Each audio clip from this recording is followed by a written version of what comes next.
Perhatian, konten ini mengandung konsep esensi ilahiyah yang membutuhkan aspek pemahaman mendalam, yang kemungkinan hanya dapat diakses dengan keterbukaan hati dan pikiran, untuk mencapai tingkat pencerahan dan kesadaran yang lebih tinggi. Assalamualaikum warahmatullahi wabarakatuh. Salam sejahtera untuk kita semua, Rahayu dan Namaste.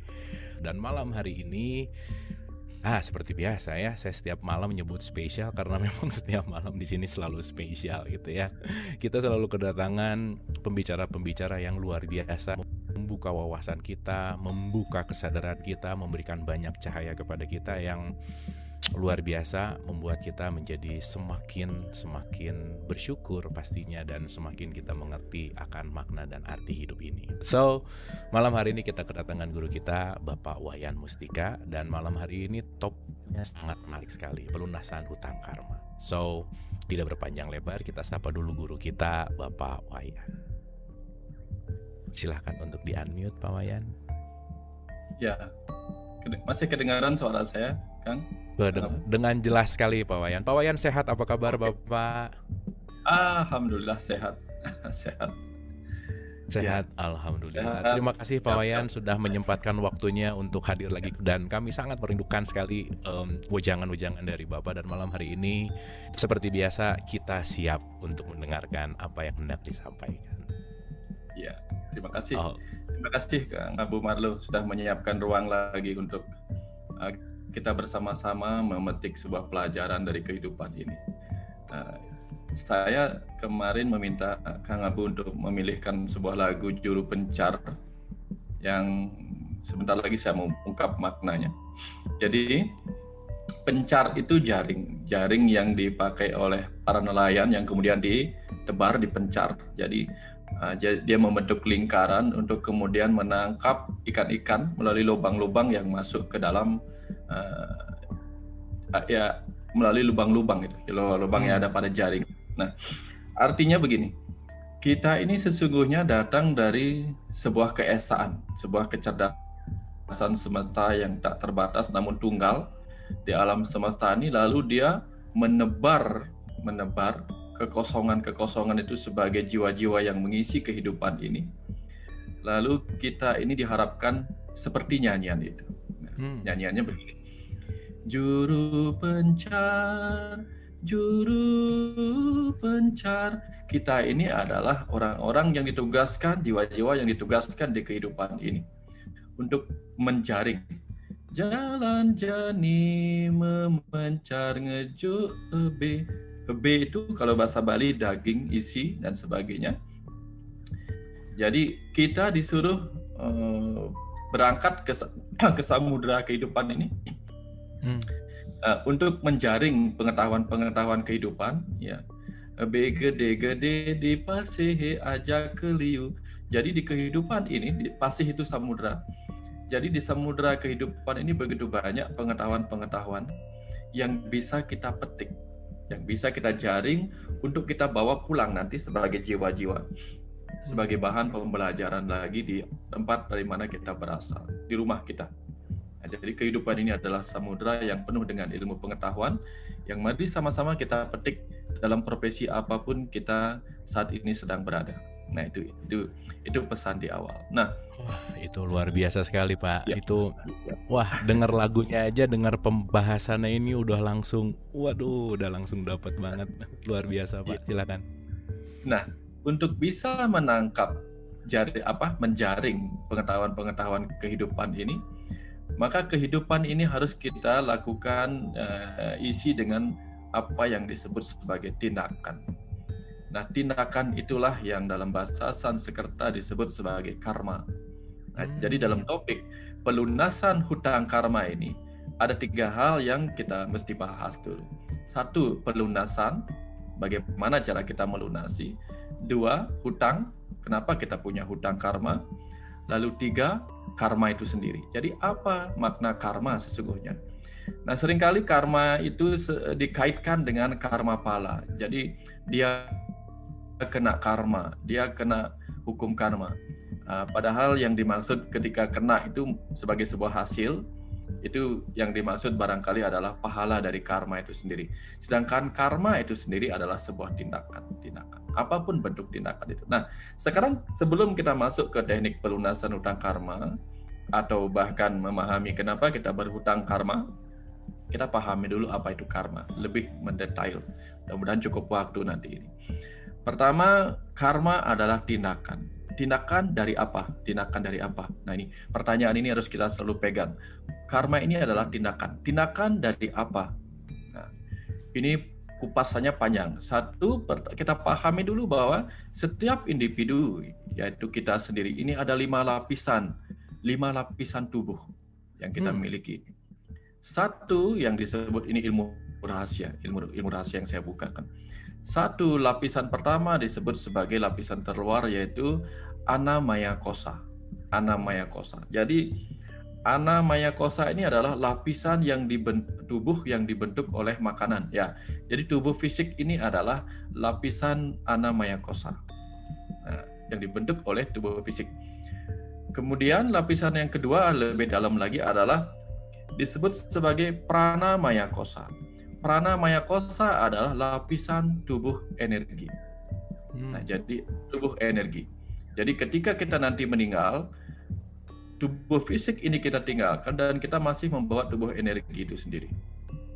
Lalu kita masuk ke wilayah lebih dalam lagi yang disebut sebagai Manomaya Kosa. Jadi Manomaya Kosa lapisan tubuh yang dibentuk oleh pikiran atau mental. Nanti penjelasannya akan detail sekali dipahami. Kemudian yang lebih dalam lagi, lapisan keempat namanya Wijnana Maya Kosa, jadi lapisan pengetahuan sejati. Lebih dalam lagi namanya Andana Maya Kosa, lapisan kebahagiaan yang terdalam. Setelah itu baru ada sang ruh, sang jiwa Atman yang tak berwujud, yang tak memiliki tubuh. Nah, dari situ sudah paham. Nanti baru kita lihat dari yang pertama. Karma atau tindakan itu dimulai dari tindakan Annamaya Kosa ini, tubuh ini. Nah, tubuh ini sendiri sudah bisa melakukan tindakan. Bukan saja tindakan yang dilakukan oleh tangan, oleh kaki, bahkan termasuk di dalam tubuh ini adalah seluruh panca indera. Nah, setiap tindakan yang dilakukan oleh tubuh ini akan menimbulkan sebuah reaksi. Karena sesuai dengan hukum fisika, tubuh ini adalah fisik, maka dia terjebak ke dalam hukum fisika, yaitu hukum Newton yang disebut sebagai aksi dan reaksi. Inilah dalam ilmu agama disebut hukum karma pala. Bedanya adalah kalau hukum aksi reaksi, hasil reaksinya adalah hitungan kuantitas. Sementara kalau hukum karma pala, pembalasannya atau pahalanya bersifat kualitas, bukan kuantitas. Artinya, kalau kita memukul orang satu kali, pembalasannya bukan pukulan satu kali. Tergantung seberapa kualitas rasa yang kita timbulkan dari karma atau tindakan tubuh ini. Nah, tubuh kita ini luar biasa, Kang Abu Umar. Tubuh ini luar biasa. Bahkan hanya dengan tindakan sederhana dari bibir saja, ya, kita bisa memiliki kekuatan 3 sifat Tuhan. Ya, dalam ajaran Hindu, sifat Tuhan itu ada 3. Jadi kekuatannya yang disebut Trimurti, yaitu penciptaan, pemeliharaan, peleburan. Penciptaan, pemeliharaan, peleburan. Jadi hanya dengan bibir saja kita bisa menjadi seperti Tuhan yang sedang menciptakan. Begitu bibir kita tersenyum, ya begini, kita bisa menciptakan kebahagiaan pada orang lain. Begitu bibir kita mencibir, itu sudah menciptakan penderitaan pada orang lain. Jadi hanya dengan tindakan atau karma dari dari bibir saja kita sudah bisa menjadi Tuhan yang menciptakan atau yang memelihara. Misalnya ketika kita menciptakan, membangkitkan kesadaran orang, begitu kita memberikan semangat saja dengan kata-kata dari bibir kita, itu kita bisa menciptakan energi yang luar biasa pada orang lain. Itu karma dari karma dari bibir kita. Belum karma dari mata kita, tindakan dari fisik, ya, ini Annamaya Kosa. Mata kita, mata yang mendelik, melotot, marah, pancarannya bisa menyebabkan orang menderita, bisa menyebabkan kehancuran, pertengkaran, perkelahian dan sebagainya. Ya, dimulai dengan kata-kata, kamu pandang apa, kamu lihat apa. Hanya dengan pandangan mata saja kita bisa menimbulkan kerusakan. Atau hanya dengan pandangan mata saja kita bisa menciptakan sebuah kehidupan keluarga. Misalnya, dari mata turun ke hati, itu kan bahasa cinta. Nah, jadi hanya dengan tatapan mata. Jadi karma mata, karma bibir, itu saja sudah luar biasa efeknya, pahalanya yang bisa kita dapatkan. Jadi di level karma atau tindakan dari tubuh kita di bagian kepala saja, kita juga sudah harus belajar berhati-hati menggunakan itu.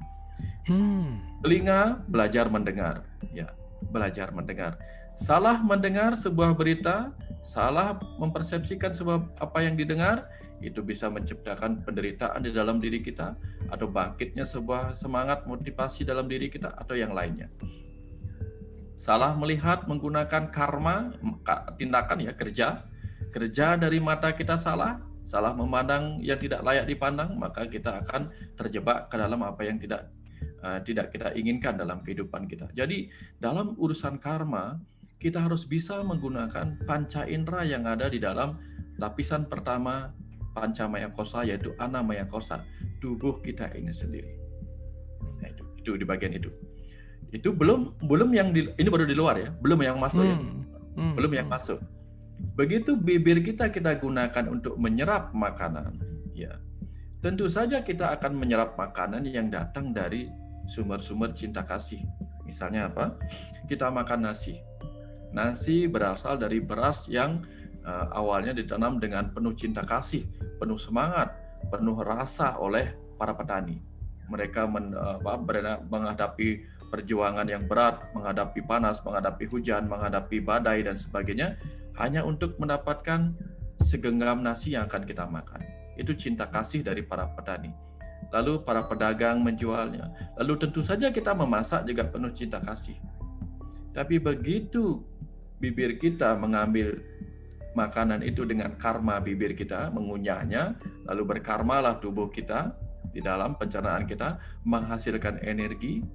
Apakah kemudian energi dari hasil makanan yang penuh cinta kasih itu kita gunakan juga untuk melakukan hal-hal yang cinta kasih dengan karma dari pikiran kita, karma dari bibir kita, karma dari tindakan kita. Nah, kadang-kadang semua makanan-makanan enak yang kita makan entah di restoran, segala macam yang disajikan dengan begitu penuh pelayanan dan cinta kasih, keluarnya menjadi pemikiran-pemikiran yang penuh kebencian, penuh iri hati, penuh dengki. Bibir mengeluarkan kata-kata yang menyakitkan, tindakan melakukan tindakan yang menyakitkan. Inilah yang menyebabkan kita berhutang karma. Berhutang karma. Karena apa? Karena kita mendapatkan makanan, sumber energi yang penuh cinta kasih, tapi kita gunakan untuk sebagai aksi untuk menyakiti dengan pikiran, menyakiti dengan kata-kata, menyakiti dengan tindakan. Disitulah kita berhutang, mulai berhutang. Ya, nanti itu harus kita lunasi, sehingga nanti kita akan merasakan bagaimana disakiti orang karena kita pernah menyakiti dengan pikiran, disakiti orang karena kita menyakiti dengan kata-kata, atau disakiti orang oleh karena kita melakukan tindakan yang menyakitkan. Entah itu kita dapatkan di kehidupan saat ini sebagai pahalanya, atau di kehidupan masa depan, atau yang sekarang ini kita dapatkan sebagai hasil dari kehidupan masa lalu, sebagai hutang yang pernah kita lakukan dengan tindakan yang keliru dari hasil yang kita dapatkan. Nah, bahkan hidung kita ini melakukan karma. Hanya dengan kita mengeluarkan nafas, ya, kita mengeluarkan karbon dioksida, kemudian karbon dioksida diserap oleh oleh tumbuh-tumbuhan, itulah karma kita. Maka tumbuh-tumbuhan yang membutuhkan karbon dioksida mengambil itu sebagai makanannya, lalu mengembalikan sebagai pahala kepada kita berupa oksigen yang kita hirup. Nah, jadi karma kita akan berkembali sebagai hal-hal yang menyenangkan. Jadi karena kita memberikan yang dibutuhkan oleh tumbuhan, tumbuhan pun memberi apa yang kita butuhkan. Itu putaran karma dan pahala. Tapi apakah kemudian setelah kita mendapatkan buah dari tumbuh-tumbuhan sebagai bentuk cinta kasihnya, bahkan daging dari hewan-hewan sebagai bentuk pengorbanannya, apakah itu kita gunakan untuk hal-hal yang juga penuh kebaikan bagi kehidupan? Nah, itulah. Masalahnya adalah ketika karma-karma yang kita dapatkan dari energi itu kita lakukan kita kembalikan kepada kehidupan ini dengan jalan yang tidak benar, tidak sesuai dengan apa yang kita dapatkan, disitulah kita mulai berhutang karma. Inilah yang disebut sebagai dosa. Doh itu menurut saya jauh, sa itu satu, jadi jalur kita yang tunggal itu menuju takdir kita, itu kita menjauh dari aturan-aturan yang sudah kita buat selama kita ingin lahir di kehidupan ini. Nah itulah. Kemudian kita akan mengalami sendiri apa yang kita rasakan itu sebagai pahala dari karma kita. Itu baru karma dari tubuh. Belum semua ya. Baru di kepala, belum semua. Belum kemudian karma dari tangan kita, karma dari kaki kita. Karena karma dari tangan saja, ya, 1 jari, 2 jari, 3 jari, ini saja sudah luar biasa karmanya. Hanya dengan begini, ya, Kang Abu, hanya dengan begini kita sudah berkarma luar biasa kepada orang lain. Begini saja kita sudah memotivasi, tidak usah ngomong, hanya begini saja kekuatan kita betapa ajaibnya. Hanya dengan ini kita menyebabkan orang itu mencapai kesuksesannya, bangkit dari kegagalannya. Tapi begitu kita begini, orang yang tadinya penuh semangat tiba-tiba akan jatuh. Ya. Begini, ini bisa menjatuhkan orang, bisa menyebabkan orang senang. Ya, orang yang dijatuhkan kalau apa? Kalau ini penuh dengan perintah-perintah. Seorang penguasa yang mau menang sendiri, ini berbahaya. Menyalahkan orang lain, lupa menyalahkan dirinya sendiri dengan 4 tangan yang lain. Ini juga berbahaya. Apalagi kalau dengan menggunakan jari tengah, itu lebih menyakitkan lagi. Karma dari tangan saja. Tangan yang mengepal, ya, berbeda artinya. Ketika kita bertemu kumpulan anak remaja kita begini kan tangan kita itu berbahaya artinya. Bisa perkelahian terjadi. Tapi begitu kita berhadapan dengan para pejuang, para atlet dan kita begini, artinya berbeda. Bayangkan, karma dari tangan saja seorang manusia bisa menyebabkan kehancuran, bisa menyebabkan sesuatu yang luar biasa. Jadi hati-hati dengan karma pada tubuh kita. Itu baru pada tangan ya, baru pada tangan. Belum lagi masuk ke karma yang disebabkan oleh lapisan di dalam lagi, yaitu lapisan prana maya kosa, lapisan energi. Pancaran energi kita seperti apa? Begitu kita memancarkan energi-energi negatif kepada kehidupan, ya, dengan cara apapun, dengan ekspresi wajah kita pancarkan energi negatif, maka hal yang sama akan berbalik kepada kita. Belum kalau kita berkarma dengan lapisan yang lain, yaitu lapisan mano maya kosa, pikiran. Dengan pikiran kita, dengan kekuatan pikiran kita, kita memancarkan ketakutan kepada kehidupan, kita memancarkan ketakutan pada diri kita sendiri, semua akan berbalik menjadi sebuah reaksi dari kehidupan ini kepada kehidupan kita. Belum dengan lapisan yang keempat, yaitu lapisan wijnana maya kosa, lapisan pengetahuan. Apakah dengan pengetahuan yang kita miliki kita menjadikannya sesuatu yang bermanfaat bagi kehidupan atau malah menghancurkan kehidupan? Apakah kita menciptakan dengan lapisan pengetahuan itu? Apakah kita melindungi, menjaga, memelihara, atau malah kita melebur dengan lapisan pengetahuan kita itu? Lalu dengan lapisan terakhir, kebahagiaan itu, apakah kita bahagia dengan kebahagiaan orang lain atau kita bersedih melihat kebahagiaan orang lain? Nah, itu sebaliknya. Nah, semua lapisan-lapisan ini memiliki karmanya. Apapun yang dilakukan akan berbalik kepadanya. Maka disinilah saatnya kita belajar untuk mengenali bahwa tubuh kita, energi kita, pikiran kita, pengetahuan kita, bahkan kebahagiaan kita bisa menyebabkan karma buruk kepada orang lain, sebaliknya juga bisa menyebabkan karma baik kepada orang lain. Nah, jadi setiap karma inilah yang kemudian memberikan reaksi atau pahala yang disebut sebagai hukum aksi reaksi atau hukum karma pala. Nah, inilah yang akan kita terima dalam kehidupan ini, karena salah satu tujuan kelahiran jiwa dalam kehidupan ini adalah sebagai pencar atau jaring yang mengambil pengetahuan-pengetahuan karma lewat hutang-hutang karma yang kita pelihara dalam kehidupan ini. Contohnya, ketika hari ini kita ada yang menyakiti, maka yang pertama kita harus pikirkan adalah peralihan dari kesadaran. Nah, ini peralihan kesadaran. Begitu batin kita atau tubuh kita merasa tersakiti oleh sebuah kata-kata, sebuah tindakan dari orang lain, ya. Pertama yang harus kita lakukan adalah biarkan kesadaran kita untuk mengenali rasa sakit itu. Ini membuka rasa, membuka perasaan kita untuk mengenali rasa apa yang ditimbulkan oleh kata-kata atau tindakan orang lain kepada kita dalam satu saat kehidupan kita ini. Lalu renungkan rasa itu, buka perasaan kita, buka batin kita. Kenali perasaan itu, bagian mana yang terluka. Setelah itu kita rasakan, pindahlah kesadaran yang lebih dalam lagi, kesadaran ego. Kenali bahwa ego mana yang terluka. Lalu dari situ kita kenali bahwa kalau bagian kita yang terluka adalah ego yang ini, maka pasti di suatu saat yang lalu, suatu masa yang lalu, kita pernah menyakiti sebuah ego yang sama pada diri orang lain. Sehingga kita harus mengalami rasa itu sebagai proses pengenalan kita memiliki hutang rasa kepada seseorang pada kehidupan di masa lalu. Nah, setelah itu kita masuk ke kesadaran pikiran kita. Ya, kenali pikiran kita, lalu jadikan pikiran kita sebagai pengamat dari rasa itu.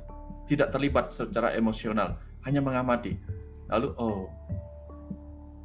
masuk ke lapisan yang lebih dalam, lapisan pengetahuan sejati, lalu kita jadikan pengetahuan sejati kita untuk mengenali kenapa kita disakiti oleh seseorang di saat ini. Bisa jadi ini adalah pengalaman rasa yang sama yang dialami oleh orang tersebut karena karma kita di suatu masa yang lalu kepada orang lain atau kepada dia sendiri yang menyakiti kita saat ini. Itu perpindahan kesadaran kita kepada kesadaran pengetahuan. Setelah kita memahami pengetahuan karma ini, pengetahuan tentang kelahiran ini, disitulah kemudian kita akan bisa tersenyum, benar-benar tersenyum karena kita menyadari bahwa rasa inilah rasa sakit yang pernah saya lakukan pada orang ini di kehidupan masa lalu. Berarti cara melunasinya adalah menjadikannya nol. Menjadikannya nol adalah kalau dia negatif, menjadikannya nol adalah memberikan yang positif, bukan memberikan yang negatif. Kalau diberikan negatif, tambah banyak. Ya, jadi ketika orang menyakiti kita, yang kita berikan adalah satu pemahaman. Tarik nafas, lalu hening sejenak, lalu pikirkan, ini toh rasa yang pernah saya lakukan kepada seseorang di masa lalu, atau setidaknya kepada orang ini. Oke, aku mengerti. Yang kedua, yang ketiga, baik, aku meminta maaf jika aku pernah melakukan ini di kehidupan masa laluku. Entah sadar atau tidak sadar aku lakukan. Sekarang aku mendoakan, semoga engkau bahagia. Ini adalah cara kita memberikan energi positif terhadap energi negatif yang diberikan kepada kita. Baru akan menjadi lunas, jadi nol. Sayangnya kebanyakan kita selama ini diberikan negatif, membalas dengan negatif. Akhirnya yang terjadi adalah lingkaran setan. Tidak berhentilah lingkaran karma itu dari kehidupan demi kehidupan. Nah, kapan kita akan mencapai lapisan terakhir yang disebut lapisan Ananda Maya Kosa atau lapisan kebahagiaan? Tidak akan. Karena bagaimana mungkin kita mendapatkan sesuatu yang membahagiakan selama kita memberikan reaksi-reaksi negatif dan terus gali lubang, tutup lubang, gali lubang, tutup lubang. Membayar hutang dengan mengambil hutang lain, membayar hutang dengan mengambil hutang lain. Jadi memberikan reaksi negatif terhadap aksi negatif yang diberikan oleh orang lain. Nah, inilah simpel dari penjelasan tentang satu karma yang dilakukan oleh semua lapisan tubuh kita, pikiran kita, energi kita, pengetahuan kita, dan kebahagiaan kita yang disebut Pancamaya Kosa itu. Nah, sekarang yang paling sederhana setelah memahami ini, kita bermain-main dulu lah di level yang pertama, yaitu di level karma dari Annamaya Kosa atau lapisan tubuh kita. Ya. Nanti di sini kita silahkan berdiskusi lebih panjang lebar lagi. Nah, itu kira-kira pengantar di awal, Kang Abu Umar. Kira-kira pengantar di awal. Silahkan nanti kalau ada yang didiskusikan, ditanyakan, nanti saya teruskan ininya. Setidak-tidaknya ini pengantar dulu, pengantar. Ya. Silahkan. Ini pengantarnya bikin jadi nggak bisa dan nggak pengen ngomong, Pak Wayan. Ini luar biasa sekali, Pak Wayan. Ini openingnya benar-benar luar biasa. Jadi mengingatkan bahwa teman-teman sahabat dialog positif siapapun yang menonton acara ini, saya sebagai host kalau ada karma-karma buruk yang keluar dari ucapan saya minta maaf dulu pertama-tama gitu. Jadi luar biasa Pak Wayan, saya dari detik awal Pak Wayan mengatakan karma mulai dari Annamaya Kosa gitu, ketika kita menyadari bahwa bibir aja, tangan aja, gesture mata aja itu semuanya menyampaikan pesan yang semua akan kembali kepada diri kita gitu. Terutama tadi ketika Pak Wayan mengatakan bahwa di dalam makanan, dan ini benar-benar baru saya sadari malam hari ini Pak Wayan, saya baru benar-benar awaken gitu, saya baru benar-benar sadar bahwa iya ya gitu. Makanan yang kita makan setiap hari itu, coba kita renungkan teman-teman sahabat dialog positif semua. Saya baru menyadari kenapa banyak kitab suci mengatakan sedikit dari kamu yang bersyukur, sedikit dari kamu yang bersyukur. Kita kadang-kadang take it for granted dari makanan yang kita makan. Simpel, ini hal yang luar biasa Pak Wayan, terima kasih. Kita makan, let's say gitu ya. Jadi saya menangkap ini barusan. Saya sedikit cerita nggak apa-apa ya Pak Wayan ya, sedikit cerita untuk feedback ini sedikit aja. Ini saya benar-benar saya merasakan ini banget gitu sekarang saat ini gitu. Saya baru menyadari ketika Pak Wayan tadi mengatakan betapa petani misalkan menanam padi dengan penuh sayang, penuh cinta, penuh kasih, yang dimana hasilnya itu menumbuhkan padi yang terdistribusi sampai kita, sampai ke piring di depan meja makan kita gitu teman-teman. Saya barusan tadi terinspirasi dengan kalimat tadi gitu, bahwa mari kita renungkan betapa mahalnya satu piring makanan yang kita anggap remeh gitu. Kita melihat bahwa berapa miliar mungkin ya, kalau saya bisa bicara miliar, yang terkontribusi terhadap makanan yang kita anggap itu jadi gak enak, keasinan dan lain-lain. Mari kita renungkan. Distribusi dari mulai beras, itu datang dari sawah sampai ke kita, itu biaya distribusinya berapa? Itu kalau mau masak itu perlu gas itu perlu bikin pabrik juga. Itu perlu piring, kalau piring perlu tanah liat, itu perlu pabrik juga. Itu semua kalau dihitung di dalam satu makanan yang kita kadang-kadang tidak syukuri, itu priceless gitu. Berapa ratus orang, berapa ribu orang yang terlibat di dalam satu mangkuk makanan kita yang kadang begitu kita makan, luar biasa Pak Wayan, terima kasih. Justru malah cinta kasih yang datang dari makanan kita keluarkan dengan emosi, ego dan seterusnya. Dan itu detik barusan Pak Wayan mengatakan, saya baru benar-benar terbuka sekali betapa banyak sekali karma yang justru malah kita tidak sadari, dan itu sudah menjadi kebiasaan berulang-ulang, muter di tempat yang sama, muter di lingkaran setan yang sama. So that's why, itulah kenapa sulit bersyukur gitu. Manusia sulit bersyukur karena tidak menyadari hal ini gitu. Dan luar biasa Pak Wayan tadi, itu benar-benar mendalamkan lagi. Ada orang yang nyakitin hati kita, itu poinnya ternyata cuma satu gitu, membuka rasa. Bahwa rasa itulah yang pernah kita lakukan ke siapapun itu yang memberikan sinyal itu, untuk ya justru itu adalah kebaikan untuk kita jadi apa ya, jadi tahu gitu apa yang harus kita lakukan. Wah ini Pak, ini openingnya sudah sangat luar biasa dan rasanya tuh luar biasa. Nah, saya ingin melanjutkan sedikit Pak, ini kalau saya cerita jadi panjang gitu ya. Cuman terima kasih Pak Wayan. Wah ini bisa jadi satu bab gitu di buku, mungkin bisa jadi beberapa bab yang luar biasa. Terima kasih. Nah Pak Wayan, sekarang yang jadi pertanyaan adalah begini. Saya jadi saya jadi benar-benar tadi tuh Pak Wayan bicara seakan-akan Pak Wayan ada di depan saya, terus bawah kaca, terus saya memang ngelihat muka saya sendiri gitu Pak Wayan.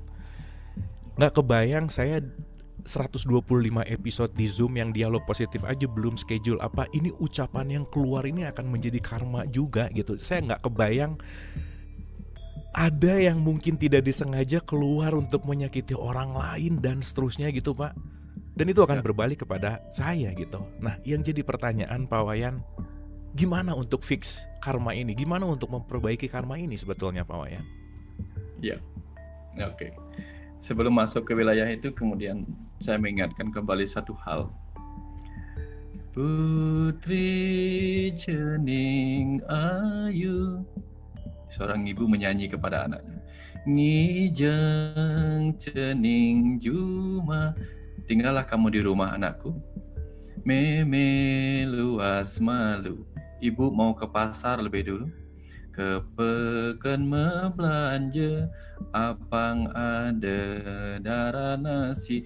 Supaya ada lauk yang ibu memasak untukmu hari ini. Pagi-pagi sekali ibu memasak. Bangun pagi-pagi sekali untuk ke pasar, memasak. Lalu uangnya barangkali hasil kerja dari ibu, atau hasil kerja dari bapak membanting tulang. Ada berapa banyak tetesan keringat cinta kasih dan air mata itu. Lalu ibu memasaknya dengan penuh cinta kasih dan diberikan kepada kita, anak-anaknya, setelah makanan itu matang. Lalu menjadi apa makanan yang penuh cinta kasih itu? Apakah dia pernah keluar sebagai kata-kata yang menyakiti ibu? Apakah dia pernah keluar sebagai sikap yang menyakiti ibu, menyakiti bapak kita? Semoga tidak terjadi. Tapi bila itu terjadi, maka tempat pertama kita meminta maaf atas karma buruk dari pikiran, dari kata-kata, dari sikap kita adalah kepada ibu di rumah. Yang pagi-pagi sudah ke pasar, yang memasak, atau kepada ayah kita yang banting tulang mendapatkan uang. Rasakan itu. Rasakan kita telah sering barangkali sejak kecil mengucapkan kata-kata yang menyakitkan kepada ibu kita, kepada bapak kita. Mudah-mudahan itu tempat kita pertama kali melebur rasa berdosa kita atas makanan penuh cinta yang diberikan oleh ibu, oleh bapak kita. Itu yang pertama. Yang kedua, ketika kita pernah melakukan sesuatu yang buruk, apa yang bisa kita lakukan? Setiap malam sebelum tidur, hal pertama yang boleh kita lakukan adalah mengucapkan mantram sederhana. Ya, di Islam ada, di agama-agama lain juga ada, Hindu apalagi. Setiap malam sebelum tidur, boleh lakukan seperti ini. Tuhan, terima kasih untuk hidup yang masih Kau berikan kepadaku hari ini. Maafkan setiap kata-kata yang kuucapkan pada kehidupan yang Kau ciptakan, bila itu menyakiti. Terima kasih bila itu adalah tuntunanmu untuk memelihara kehidupan ini atau menciptakan sebuah kebahagiaan di kehidupan ini. Tapi bila itu menyakiti lewat kata-kata, lewat pikiran, lewat tindakan, izinkan aku memohon maaf dan izinkan semua itu berlalu. Tenggelam ke dalam cerita kehidupan yang Kau bangun di kehidupan ini, di semesta yang tak terbatas ini. Jadi serahkan hasilnya. Setidak-tidaknya itu adalah pertanda kita telah menyadari setiap malam sebelum tidur bahwa kita mungkin melakukan kesalahan dengan pikiran, kata-kata, dan tindakan kita.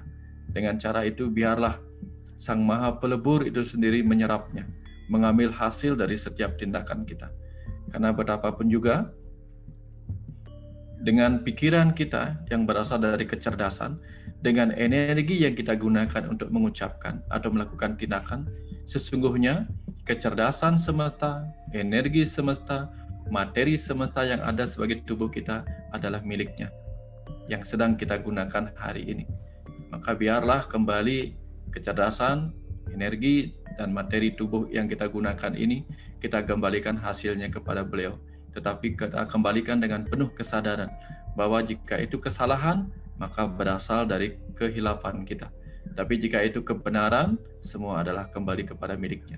Setidak-tidaknya doa inilah yang bisa kita lakukan setiap malam untuk tidak mengakui baik ataupun buruk yang terjadi di kehidupan ini sebagai tindakan kesadaran kita, tetapi melainkan miliknya semata.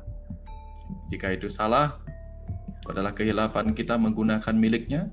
Jika itu benar, itu adalah kebenaran darinya yang menuntun kita. Nah, dengan cara seperti itulah kita gampang untuk melepaskan semua yang sudah berlalu. Lalu setiap kali kita menemukan hal-hal buruk terjadi dalam kehidupan kita, yang bisa kita lakukan adalah berterima kasih. Karena kita tidak pernah tahu apa yang kita sebut buruk hari ini bisa jadi sesungguhnya adalah sesuatu yang dikirim Tuhan untuk menjaga kita. Ini banyak sekali kejadian. Saya sering mengalami ini.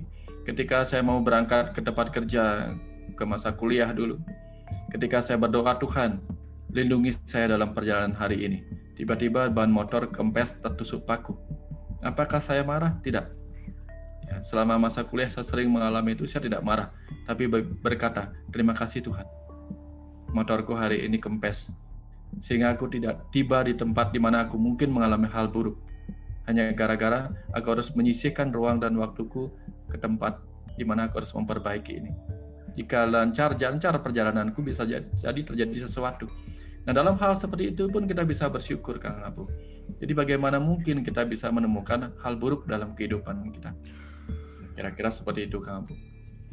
Itu Pak Wayan, kata kunci yang luar biasa sekali. Bagaimana mungkin kita bisa menemukan hal buruk dalam hidup, padahal semua yang terjadi adalah penyelamatan sebetulnya ya Pak Wayan ya.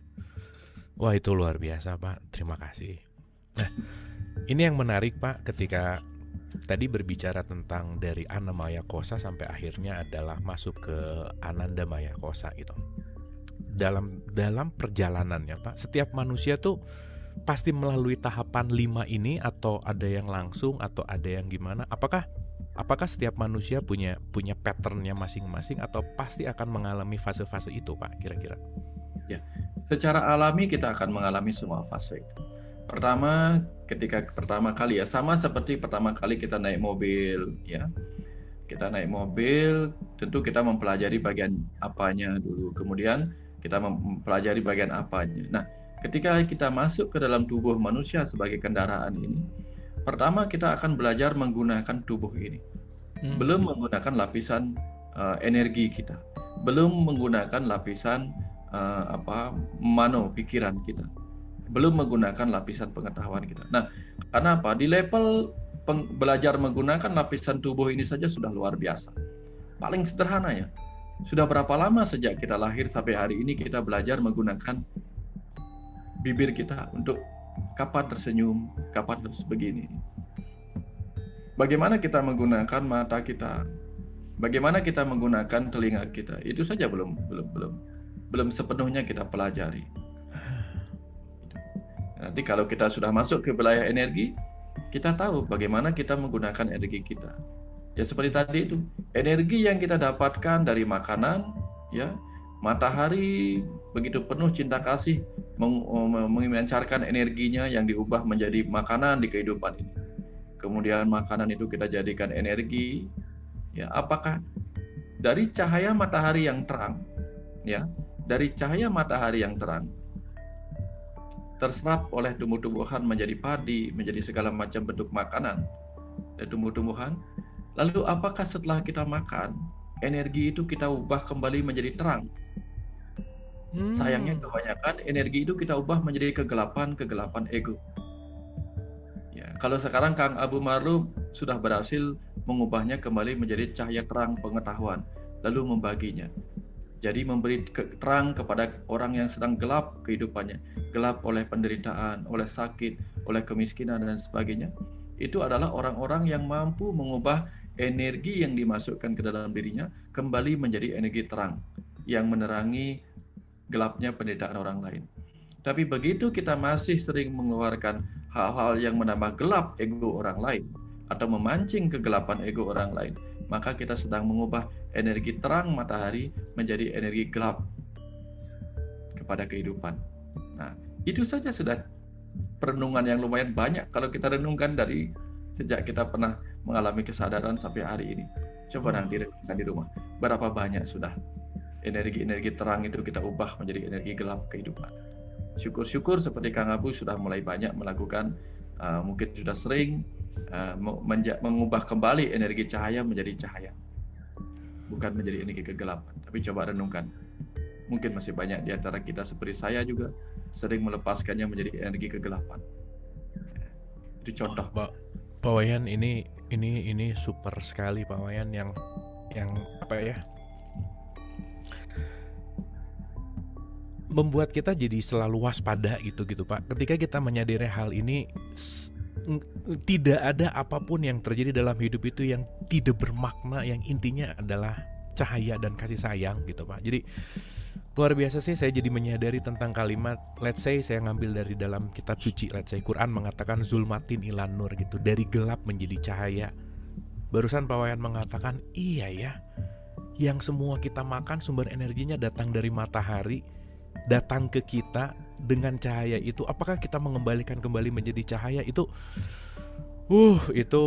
perenungan yang luar biasa sekali Pak, dan mudah-mudahan, terima kasih Pak, ini juga bukan hanya jadi knowledge, tapi mudah-mudahan ini semua juga jadi apa ya, rem lah gitu, rem yang setidaknya kita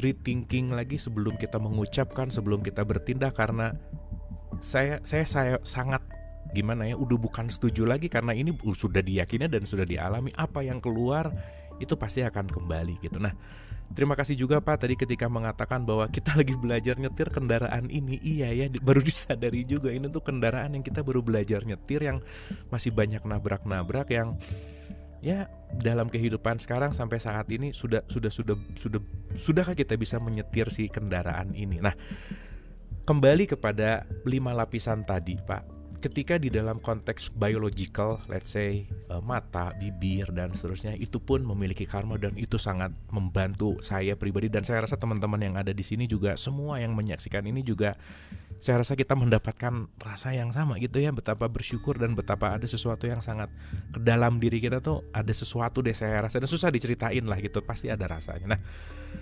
naik satu level dari fisik kepada non fisik Pak Wayan, energi itu kan lebih tidak terlihat gitu. Ya. Maaf sekali ketika saya mengatakan atau saya mengeluarkan dengan seperti ini di tempat yang berbeda, itu maknanya akan berbeda. Nah, ketika semakin halus menjadi energi, gimana kita bisa controlling si karma ini supaya energi itu kembali ke kitanya jadi lebih baik gitu Pak? Silakan. Ya, oke. Jadi gini, seperti yang pernah saya ceritakan tentang Tuhan di masa lalu, di awal-awal atau dalam buku Rahasia Morasia. Tuhan itu menyebut dirinya sebagai akulah kecerdasan semesta tak terbatas. Jadi pegang kuncinya, Tuhan sebagai kecerdasan. Dan kita sebagai Atman atau ruh atau ya jiwa ini adalah percikan dari kecerdasan itu. Jadi ada kecerdasan dalam diri kita. Ketika kecerdasan menunjukkan kemampuannya melakukan usaha dalam kehidupan ini, maka kemampuan melakukan usaha itu adalah energi. Jadi energi adalah kemampuan melakukan usaha. Kemampuan siapa? Kemampuan si kecerdasan itu. Kecerdasan yang abstrak itu. Nah, yang tak berwujud. Tapi begitu dia menjadi energi, maka dia menjadi energi yang bisa dilihat, yaitu energi cahaya. Energi yang bisa didengar, yaitu energi suara. Nah, sekarang bagaimana kita menggunakan energi ini atau kemampuan ini? Tentu saja seharusnya energi ini dibimbing oleh sang pemiliknya, yaitu yang memiliki kemampuan itu, yaitu siapa? Kecerdasan. Nah, pertanyaannya, apakah kecerdasan jiwa kita yang menggunakan energi yang ada dalam diri kita ini? Apakah kecerdasan sadar kita yang menggunakan energi ini, atau malah kegelapan ego kita? Itu pertanyaannya. Nah, begitu kegelapan ego kita yang menggunakannya, disinilah kita menjadi dosa. Jauh dari kesungguhan kita. Makanan kita mendapatkan energi dari sumber energi yang bercahaya, yaitu matahari. Jiwa kita yang memberi hidup, ya kalau kita tidak punya energi, kita tidak hidup. Jiwa kita yang memberi hidup. Jadi ada dua sumber energi. Sumber energi adalah kecerdasan atau sang jiwa, atau Atman atau ruh dari Tuhan. Lalu dari materinya mendapatkan energi dari cahaya matahari. Jadi dua-duanya sumber energi yang bercahaya. Bagaimana mungkin dua sumber energi yang bercahaya ini malah menimbulkan kegelapan dalam kehidupan ini? Itu karena energi ini dibiarkan dibimbing oleh ya hal-hal yang berasal dari kegelapan dalam diri kita. Kegelapan yang dibesarkan oleh informasi-informasi yang membesarkan ego kita dari luar. Sehingga akhirnya yang terjadi adalah cahaya terang jiwa kita, ruh kita, cahaya terang energi yang datang dari makanan kita malah terbungkus, ya, terbelenggu, terselubung oleh kegelapan ego. Akhirnya yang keluar adalah kegelapan yang membuat kita nabrak sana, nabrak sini. Pikiran kita anti ini, anti itu. Kata-kata kita. Perjalanan nggak selalu mulus, tapi nyala semangat jalan terus. Di setiap perjalanan yang berat, kita butuh perlindungan yang tepat. Pakai Kasur Magnetek yang selalu jagain tanpa henti.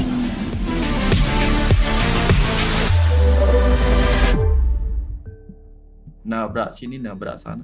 Karena urusannya nabrak-nabrak, tentu akhirnya hasilnya adalah kehancuran dan rasa sakit. Karena nabrak sana, nabrak sini. Seperti tubuh kita, kalau nabrak sana, nabrak sini, tentu kalau tidak sakit, kalau tidak hancur ya sakit, ya luka. Jadi ketika dia keluar energi sebagai kata-kata, nabrak sana, nabrak sini, tentu saja tabrakan itu akan menyebabkan kehancuran atau luka. Sehingga yang terjadi adalah energi yang terpisah. Arti energi harusnya begini, cahaya itu dia menjadi jurang. Ada yang hilang dari kelangsungan itu, oleh karena dia terluka oleh kegelapan. Anggaplah misalnya ada cahaya yang seperti cahaya matahari ketika gerhana ini. Karena tertutupi maka sebagian akan digelap. Tertutupi oleh bayangan kegelapan ego kita. Nah, itulah yang menyebabkannya. Jadi siapa yang salah? Kita hanya salah tidak mampu menggunakan dengan baik energi yang bercahaya dari Tuhan sebagai jiwa roh kita. Kemudian energi yang bercahaya dari matahari kepada tubuh kita, keluarnya kok kenapa menjadi kegelapan. Mungkin kita harus membersihkan selubung itu sendiri dari dalam kita. Wah, luar biasa Pak Wayan, terima kasih. Saya banyak sekali pertanyaan, tapi saya ingin berbagi juga supaya teman-teman bisa sama-sama untuk bisa sharing gitu Pak Wayan. Jadi teman-teman silahkan jika ada pertanyaan, mau langsung raise hand, mau langsung bicara langsung, baik di YouTube maupun di Zoom, dipersilahkan. Dan ini udah ada masuk satu nih, ya silahkan ya kita diskusi nih, ini luar biasa ya teman-teman. Wah, kita bersyukur ya malam hari ini luar biasa sekali gitu. Terima kasih sekali lagi Pak Wayan. Oke, ini ada pertanyaan begini Pak. Oke, nanti sebelum ke Pak Azmi, ini ada satu private dulu sebentar ya. Nanti ke Pak Azmi habis. Oh, Pak Azmi tadi kepencet kayaknya. Oke. Jadi ini pertanyaannya private. Pertanyaannya begini. Assalamualaikum Kang Abu, waalaikumsalam. Maaf mau titip pertanyaan. Seperti yang dijelaskan Bapak Wayan bahwa seseorang akan menerima karma atas apa yang telah kita lakukan. Misal, seseorang menderita kanker.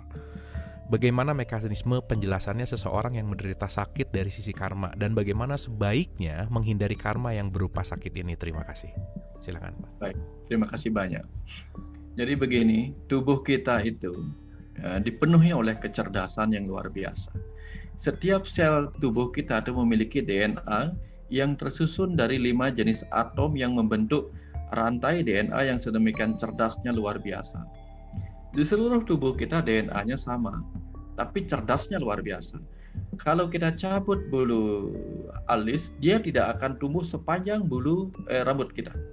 Kalau kita cabut bulu hidung, padahal DNA-nya sama. Ketika kita cabut bulu hidung, tidak akan pernah dia tumbuh sepanjang rambut kita. Dia tahu, kalau di hidung saya akan berukuran sekian, kalau di alis sekian, kalau di rambut sekian.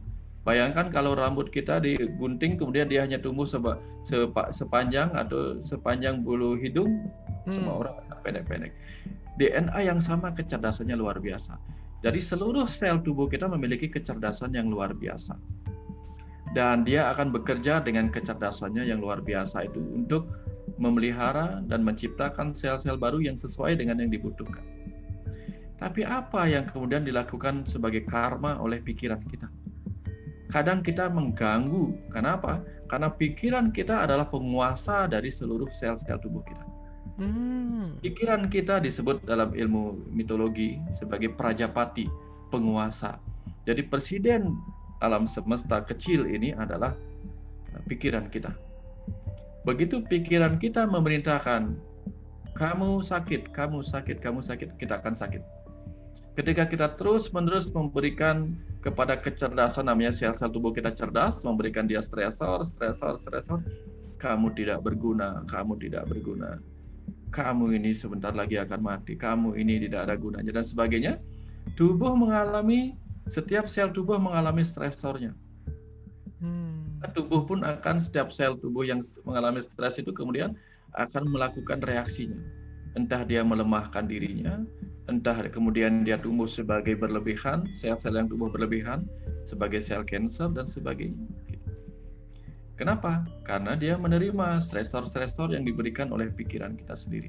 Hasil dari karma kita, bukan saja dia akan hasil dari karma pikiran kita yang diyakini dengan penuh emosional negatif oleh perasaan kita, itu mempengaruhi setiap sel atau makhluk hidup yang membentuk tubuh kita alam kecil, alam semesta kecil ini. Sama halnya kalau kita berbuat negatif, berpikir negatif, maka setiap makhluk hidup di luar diri kita akan berpengaruh. Jangan kata kecerdasan tubuh kita. Bahkan ada cerita tentang penelitian tentang di sebuah hutan, seekor gajah memakan daun-daun dari sebuah pohon. Lalu apa yang terjadi? Pohon-pohon lain mendengar informasi dari daun-daun yang dimakan pada pohon itu. Akhirnya yang terjadi adalah pohon-pohon lain segera menyiapkan racun pada daun-daunnya, sehingga begitu si gajah berpindah, gajah tidak lagi menyukai daun yang sama pada pohon yang berbeda. Karena ternyata terjadi komunikasi di antara pohon-pohon yang seakan-akan tidak berbicara itu. Bayangkan setiap sel tubuh kita ini dia berkomunikasi. Begitu pikiran kita stres oleh karena banyak pekerjaan, banyak kegiatan yang belum terselesaikan, dia berkomunikasi kepada lambung untuk mengeluarkan asam lambung. Maka jangan heran orang yang stres biasanya asam lambungnya meningkat. Ya. Atau kemudian dengan dia stres, kemudian dia berkomunikasi dengan jantung kemudian berdenyut kencang, atau paru-paru bernapas terasa berat dan sebagainya. Itu karena seluruh tubuh kita berkomunikasi dengan kesadaran yang kita sebut sebagai kesadaran bawah. Jadi kecerdasan bawah sadar. Jadi itulah yang menyebabkan terbentuknya sel-sel yang mungkin akan kemudian tidak kita sukai. Ya, pikiran kita tidak menyukai tubuh yang sakit, tapi tanpa sadar pikiranlah yang memerintahkan dia untuk mengalami itu. Ya. Dan apa yang bisa kita lakukan sekarang? Perbaiki. Bicaralah dengan setiap sel tubuh kita. Bicara dengan kecerdasan sel tubuh kita. Bisa kok, bisa. Saya sering berbicara. Pernah melakukan itu untuk alergi, untuk tumor yang pernah saya miliki. Tapi untuk yang lain-lain penyakit ya saya biarkan. Karena apa? Ya, ada hal lain. Kenapa? Karena mungkin saya harus mengalami, sehingga saya tidak berpikir untuk menghilangkan hal-hal yang tidak ingin saya hilangkan. Jadi untuk menikmati rasa sakit, kadang-kadang saya membutuhkan rasa sakit. Karena saya pernah mengalami kejadian kecelakaan, benturan di pergelangan kaki sehingga keselio. Begitu saya perintahkan dia untuk berhenti nyeri, tiba-tiba dalam tempo beberapa detik nyerinya hilang. Tapi ternyata prosesnya tidak hilang, nyerinya hilang, prosesnya tidak hilang. Dia bengkak dan dia tetap saja melakukan tugasnya. Akhirnya saya minta maaf. Saya bilang, oke, kalau mau nyerilah, saya nikmati nyerimu. Sehingga apa? Karena dengan nyeri dia sedang menyembuhkan dirinya. Kalau dia nyerinya hilang, dia seperti rumah yang kebakaran tapi alarmnya mati, sehingga tidak ada yang bisa mendengar rumah itu kebakaran. Seperti itu kira-kira. Jadi biarkan saja. Jadi begitu kita mengalami tumor, kanker, bicaralah pada sel-sel.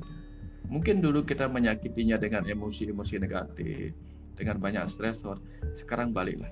Katakan kepada setiap sel itu bahwa engkau adalah sel-sel cerdas yang DNA-mu. Karena DNA itu yang menghidupkan dan mematikan, dia akan memiliki kode-kode.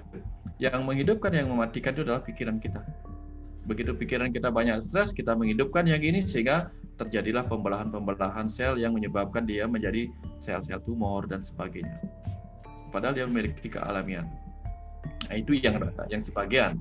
Sebagian lagi memang adalah pilihan jiwa kita untuk terlahir kepada tubuh yang memang menderita penyakit dan sebagainya. Sebagian demikian.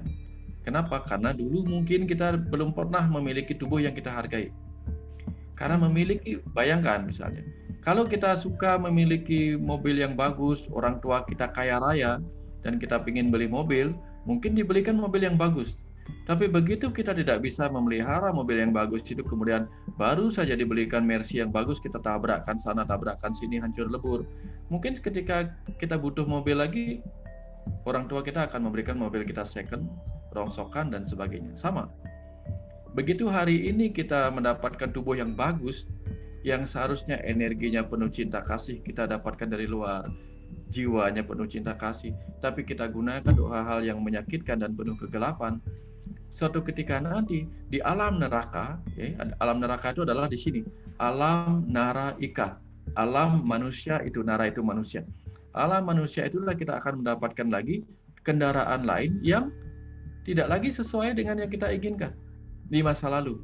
Maka diberikanlah, dulu kamu tidak bisa menghargai tubuhmu. Daripada kamu nabrakin mobil-mobil yang bagus ini, saya berikan kamu tubuh yang tidak bagus untuk kamu pelajari, untuk kamu belajar mensyukuri setiap tubuhmu.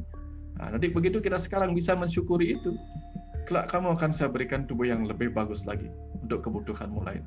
Sekarang kamu harus belajar mensyukuri tubuh yang ini, betapapun keadaannya.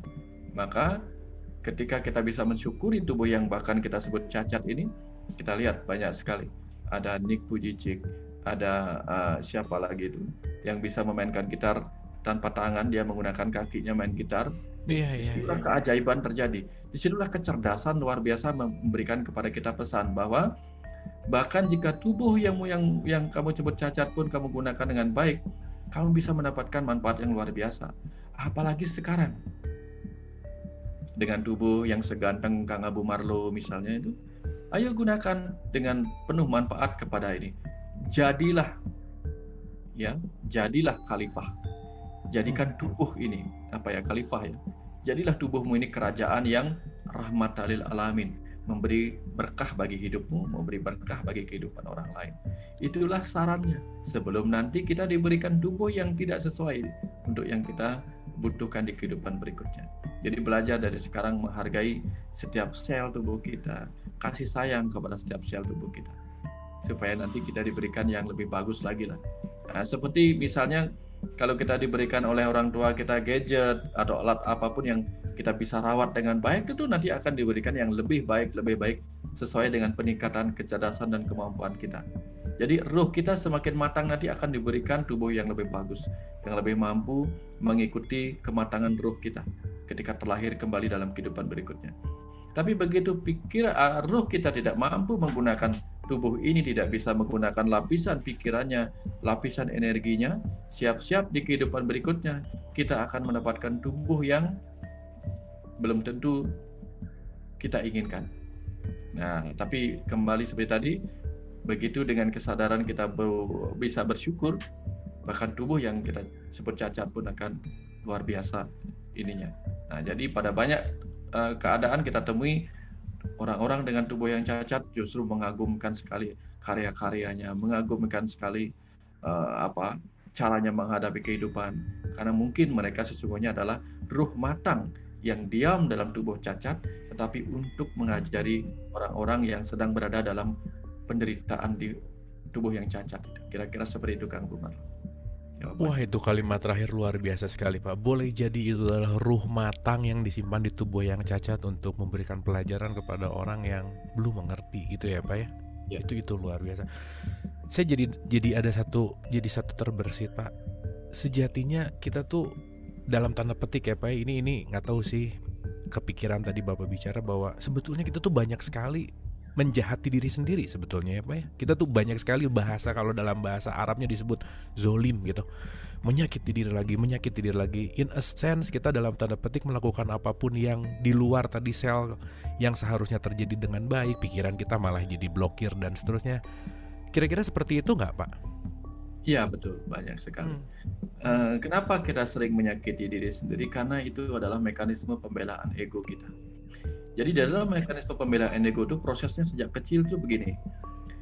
Sebenarnya kita bertumbuh normal, sama seperti pepohonan. Begitu pepohonan bertumbuh menuju cahaya, tapi dia terhalang oleh sesuatu, maka dia akan berbelok.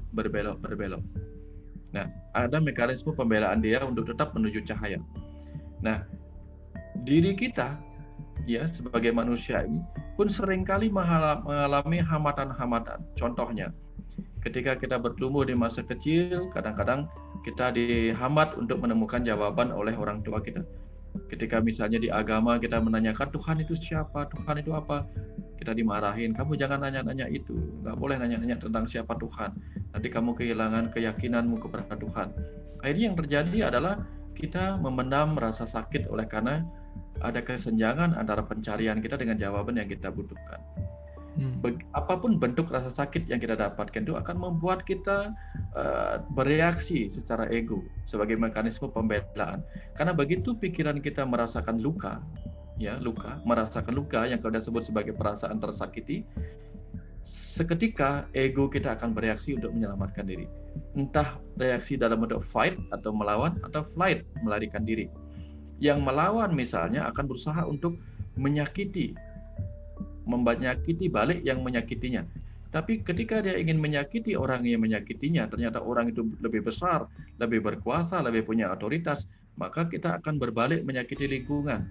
Tapi ternyata lingkungan dijaga, misalnya menyakiti lingkungan, misalnya kita mukul meja lah, menghancurkan barang-barang. Tapi begitu semua itu terjaga oleh orang yang juga lebih berkuasa, akhirnya kita menyakiti diri kita sendiri. Nah, itulah yang banyak terjadi ketika kita masih kecil, menyakiti diri kita sendiri, menyakiti diri kita sendiri. Lalu yang terkumpul adalah penyesalan pada diri kita, kenapa aku terlahir begini, kenapa orang tuaku begini. Akhirnya yang terjadi adalah sedikit demi sedikit kita menyakiti diri kita sendiri, kita mengumpulkan noda-noda rasa penderitaan, sakit batin yang tersimpan tidak pernah keluar. Itu yang akhirnya keluarlah sekarang sebagai ekspresi dari pertumbuhan sel-sel tubuh kita. Ada berbentuk sel kanker, ada berbentuk sel yang mudah imunnya turun dan sebagainya. Nah, jadi kenapa kita menyakiti diri sendiri? Karena di masa kecil mungkin kita tidak pernah bisa mengekspresikan perasaan sakit kita kepada orang lain, sehingga kita mengekspresikan itu kepada diri kita sendiri. Nah, berat bebannya adalah sekaranglah saatnya kita belajar untuk menyayangi tubuh kita, batin kita, memaafkan diri kita. Karena betapapun juga tubuh yang kita sakiti ini adalah Tuhan. Karena dia adalah materi-materi yang merupakan pemadatan energi. Sedangkan energi adalah kemampuan kecerdasan semesta itu. Tubuh ini adalah Tuhan. Energi yang ada kita ini adalah Tuhan. Jiwa kita, roh kita, atman kita adalah Tuhan. Sehingga ketika kita menyakiti diri kita, kita menyakiti Tuhan yang ada dalam diri kita. Saatnya sekarang, sebelum kita meminta maaf kepada Tuhan yang kita toleh ke atas, mari kita meminta maaf kepada Tuhan yang kita sakiti dalam diri kita. Belum kita minta maaf kepada Tuhan yang kita sakiti sebagai orang tua kita, sebagai teman kita, sebagai pasangan hidup kita, sebagai anak kita. Minimal cari anak kecil dalam diri kita yang pernah kita sakiti di masa kecil, dan kemudian kita framing bahwa ketika aku sakit, kaulah yang akan kusakiti. Ketika aku sakit, kaulah yang akan kusakiti. Ya, sekarang balik.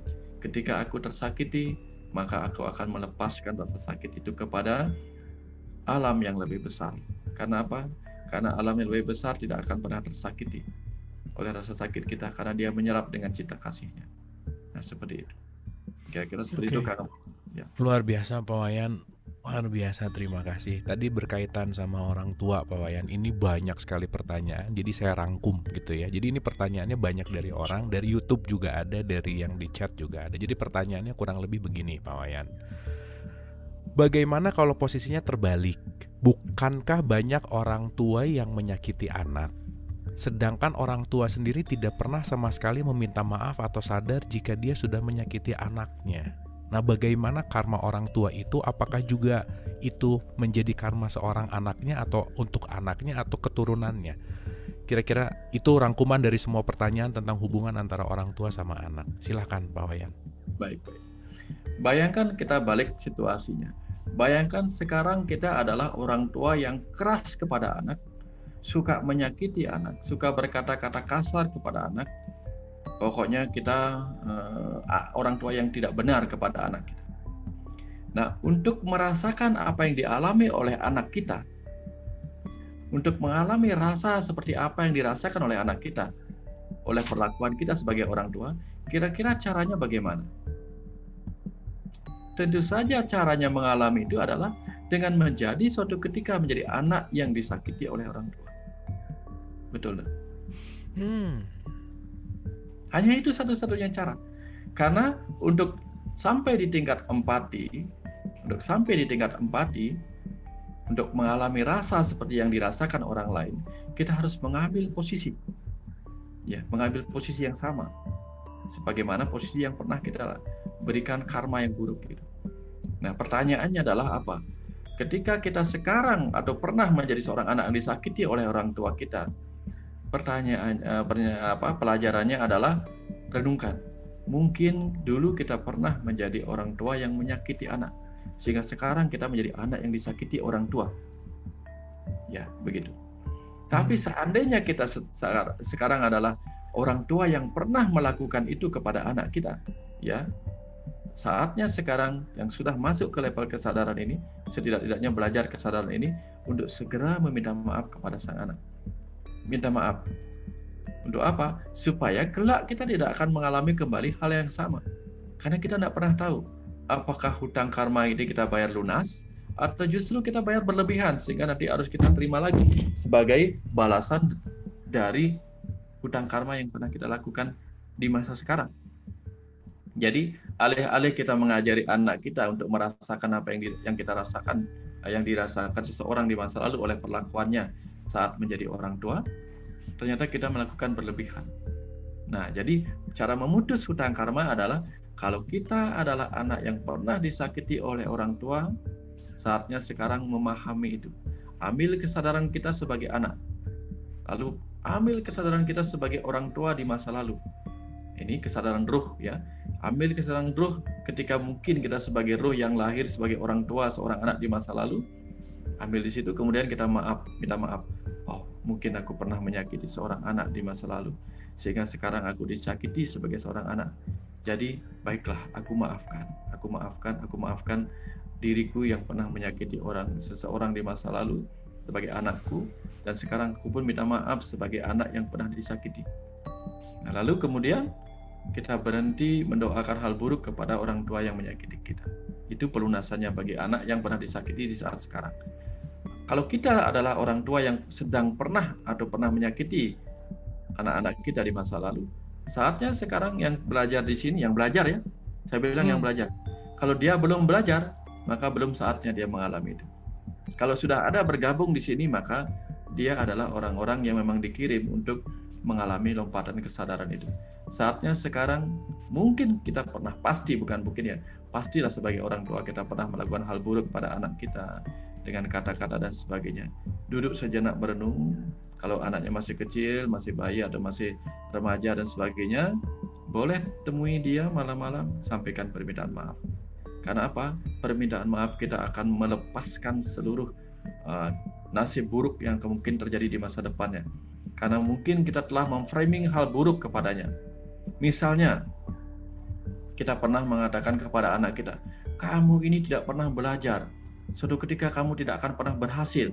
Ketika dia terjebak oleh framing yang kita buat itu, maka kelak anak kita tidak akan pernah sukses. Oleh karena apa? Oleh karena apa yang disebut sebagai kutukan. Framing buruk adalah kutukan dari orang tua itu. Disitulah kita minta maaf. Ya, kita minta maaf. Atau ketika kita adalah anak yang disakiti oleh orang tua dan terserap framing buruk dari orang tua kita itu, lalu disitulah kita sadar kenapa setiap kehidupan yang kita lakukan salah. Jadi anggaplah itu framing buruk dari orang tua kita, cari ke masa lalu kita, pindahkan kesadaran kita dari masa kini ke masa kecil, ke masa remaja, ke masa kanak-kanak dan sebagainya, lalu temukan framing buruk itu dan bongkar framing buruk itu dengan memaafkan orang tua kita. Dengan sebentuk pengertian bahwa oh, mungkin aku pernah membuat framing buruk juga di masa kehidupan terdahulu kepada seorang anak, sehingga sekarang aku ingin diharapkan merasakan sendiri bagaimana kalau di framing buruk oleh orang tua kita sendiri. Setelah kita sadar itu, kita maafkan semuanya, maafkan kehidupan masa lalu kita, maafkan kehidupan masa kini kita, lalu kehidupan masa depan kita akan dipenuhi cahaya terang, karena kita datang dari cerang, kita datang dari terang matahari, datang dari terang cahaya Tuhan. Maka kehidupan masa depan kita akan terang. Tapi begitu kita dibayang-bayangi oleh kegelapan masa kecil, kegelapan kehidupan terdahulu, maka berapapun terang kehidupan di masa depan, kita akan datang bersama kegelapan yang terframing dalam diri kita. Nah, kira-kira seperti itu caranya, Kang Marlo, untuk membongkar. Luar biasa. Jadi keingetan di sini ada ibu saya juga, jadi aku mau minta maaf dulu nih sama ibu saya. Maaf ya, Mam ya. Maaf lahir batin. Terima kasih Pak Wayan, terima kasih. Mudah-mudahan Mama juga maafin aku ya. Peace. Terima kasih Pak Wayan. Ini ada pertanyaan menarik Pak Wayan. Pertanyaannya begini, dari Pak Putut Budi di YouTube. Kalau kita sengaja atau tidak menyakiti orang lain dan tidak bisa meminta maaf secara langsung, apakah mendoakan orang tersebut bisa melunasi hutang karma kita kepadanya? Gimana Pak Wayan? Ya, dalam lapisan pancamaya kosa itu, bisa saja tubuh yang mendapatkan reaksi dari pahala dari karma kita. Atau bisa saja setelah kita meninggalkan tubuh ini, pahala dari karma tubuh kita, pahala pikiran kita, pahala energi kita, karma pikiran, karma energi kita itu terbawa ke dalam kehidupan berikutnya yang masih membawa 4 lapisan tubuh lainnya. Tubuh energi, tubuh mental, tubuh pengetahuan, dan tubuh kebahagiaan itu. Ya. Nah, lalu ketika kita tidak bisa minta maaf karena kita tidak punya tubuh lagi, ya, atau tubuh kita tidak mampu kata-katanya didengar oleh orang itu tidak mau lagi menemukan kita, mendengarkan kata-kata kita. Dengan tubuh yang lain inilah kita berkomunikasi secara energi, berkomunikasi secara mental. Jadi kita bisa meminta maaf secara mental, lalu pancarkan energi cinta kasih kita kepada dia dengan penuh keyakinan, dengan penuh penghayatan. Jadi penghayatan itu, hayat itu artinya hidup. Jadi dengan menghidupkan afirmasi kita kepada dia, jadi rasakan kita pancarkan energi cinta kasih kita sebagai bentuk pemaafan kepada dia. Apakah dia akan berubah? Lihat. Kita bisa mengubah air yang keluar dari keran hanya dengan mengubah air yang ada di tangki airnya. Atau kita bisa mengubah air yang keluar dari keran hanya dengan mengubah warna air yang ada di sumur. Jadi ketika kita tidak bisa berkomunikasi untuk minta maaf kepada pikiran sadarnya, kita bisa minta maaf lewat pikiran bawah sadar kita yang satu sama lain terkoneksi sebagai kesadaran kolektif. Kita bisa minta maaf. Oke. Disampaikan setiap malam gitu. Ada banyak cara untuk itu. Kapan-kapan saya ajarkan, tapi dengan teori ini saja sudah cukup. Kalau mau duduk meditasi boleh, atau duduk bayangkan orang itu. Minta maaf lah. Karena dia akan menerima frekuensi pikiran kita. Sekalipun telinganya tidak mendengar. Tapi telinga pun mendengar frekuensi dalam bentuk suara. Begitu suara kita lepaskan, ya, menjadi gelombang suara, energi berupa gelombang suara, menggetarkan gendang telinga, frekuensi listrik lagi menjadi impuls. Tapi kalau kita keluarkan langsung dari pikiran kepada pikirannya, ya, walaupun dia tidak mendengar, kita bisa mengubah. Percaya tidak percaya, saya selalu melakukan hal ini kalau perlu. Mengubah orang lain hanya dengan pemikiran. Kalau perlu. Oke, Pak Wayan luar biasa. Ya. Terima kasih Pak. So, bukan kata-katanya yang merubah, tetapi gelombang dan vibrasi mungkin yang datang dari hati kita, gitu ya Pak Wayan. Bahwa betul. Ketika hati kita bervibrasi, kita datang dari tempat yang sama, dari source yang sama, nggak mungkin vibrasinya nggak sampai, gitu ya kira-kira Pak Wayan. Kira-kira begini. Apa yang lebih, kalau kita lihat ada kilatan di langit. Kira-kira tahu enggak suara apa yang akan terdengar? Tahu ya? Pasti. Iya. Menggelegar. Iya. Jadi hanya dengan cahaya kita tahu apa yang akan muncul. Hanya cahaya. Jadi walaupun kita tidak mendengar, ya, seperti orang bisu tidak bisa mendengar suaranya orang, tapi dengan cahaya yang terpantul kepada tubuh orang yang sedang bicara dengan bahasa isyarat, matanya bisa membaca apa yang dikatakan. Jadi bahkan kita bisa minta maaf dengan cahaya mata kita kepada orang lain. Percaya tidak percaya? Tanpa pengucapan kata-kata, mata kita saja sudah bisa menunjukkan bahwa kita minta maaf kepada orang lain. Itu pertanda bahwa frekuensi cahaya bisa membuat kita memaafkan orang lain. Ya. Luar biasa Pak Wayan, terima kasih. Oke, kita terhubung dulu nih sama Ibu Intan seperti biasa. Wah, Bu Intan mau bayar utang nih kayaknya ya. Silakan Bu Intan. Selamat malam Beli Wayan. Selamat malam. Ini dari tadi si Abu tersentuh banget kayaknya. Dia mau minta maaf. Orang udah dikelabui. Kan dia tukang sulap, Beli. Saya udah geli aja dari tadi. Selain sama ibunya, dia banyak orang yang dikelabui. Itu karma palir itu ya. Aduh, Tadi Bu Intan, sebetulnya saya jadi Beliwayan, jadi menyadari lagi nih. iya Oh, betul. oke, makasih Bu Beliwayan Intan. dari tadi kita merasa kayaknya kita banyak benar salahnya gitu ya. Sebetulnya saya udah pernah menanyakan ini kepada Beliwayan, cuman saya mau nanya lagi nih. Seandainya kita itu sadar bahwa kita itu punya kesalahan, tapi kita nggak tahu salahnya yang mana. Apalagi kayak saya, merasa nggak pernah nyakitin orang, padahal udah 1000 kali orang berebut yang udah pengen nonjok saya gitu. Tapi ya sudahlah, saya orangnya rada nggak merasa gitu nyakitin. Tapi saya sekarang udah sadar nih, dalam waktu 2 jam ini, 1,5 jam, saya kok kayaknya banyak salah. Nah, saya mau minta maaf gitu kan, tapi saya nggak tahu kesalahan saya. Karma saya itu masih berjalan, apa bisa nggak ada jalan untuk menghilangkan karma itu? Gitu Pak Baik, Iwayan. baik. Oke, luar Nah, biasa. Pertanyaan saya Bu sedikit sebentar Pak Wayan, pertanyaan Bu Intan ini ditanyakan hampir 8 orang yang bertanya di YouTube Oh dan gitu. di sini disatuin. Jadi ini mungkin jadi kesimpulan. Hatur nuhun Bu Intan, pertanyaannya Ya, keren makasih. banget. Ya. Silakan Pak Wayan. Oke, saya mau ajarkan dua cara. Boleh dilakukan di rumah, boleh dilakukan kapan saja, pagi-pagi ya, kalau ingin jalan ya. Ada yang mau jalan di pantai boleh, mau di halaman rumah boleh, gitu ya. Ini sebuah apa yang saya dapatkan dulu ketika saya latihan meditasi sendirian, gitu, mendapatkan aliran pengetahuan seperti ini. Gitu. Jadi ketika berjalan itu, ya kaki kanan kaki kiri, begitu pelan-pelan aja melangkahnya. Angkat kaki kanan, letakkan, angkat kaki kiri, letakkan. Nah, pada saat kita mengangkat kaki kanan dan hendak meletakkannya, katakan seperti ini. Kaki kanan ya, anggaplah kaki kanan hal-hal yang baik, kaki kiri hal-hal yang buruk. Walaupun sebenarnya hal baik buruk hanya penilaian saja. Tidak ada yang benar-benar baik dan buruk. Katakan seperti ini.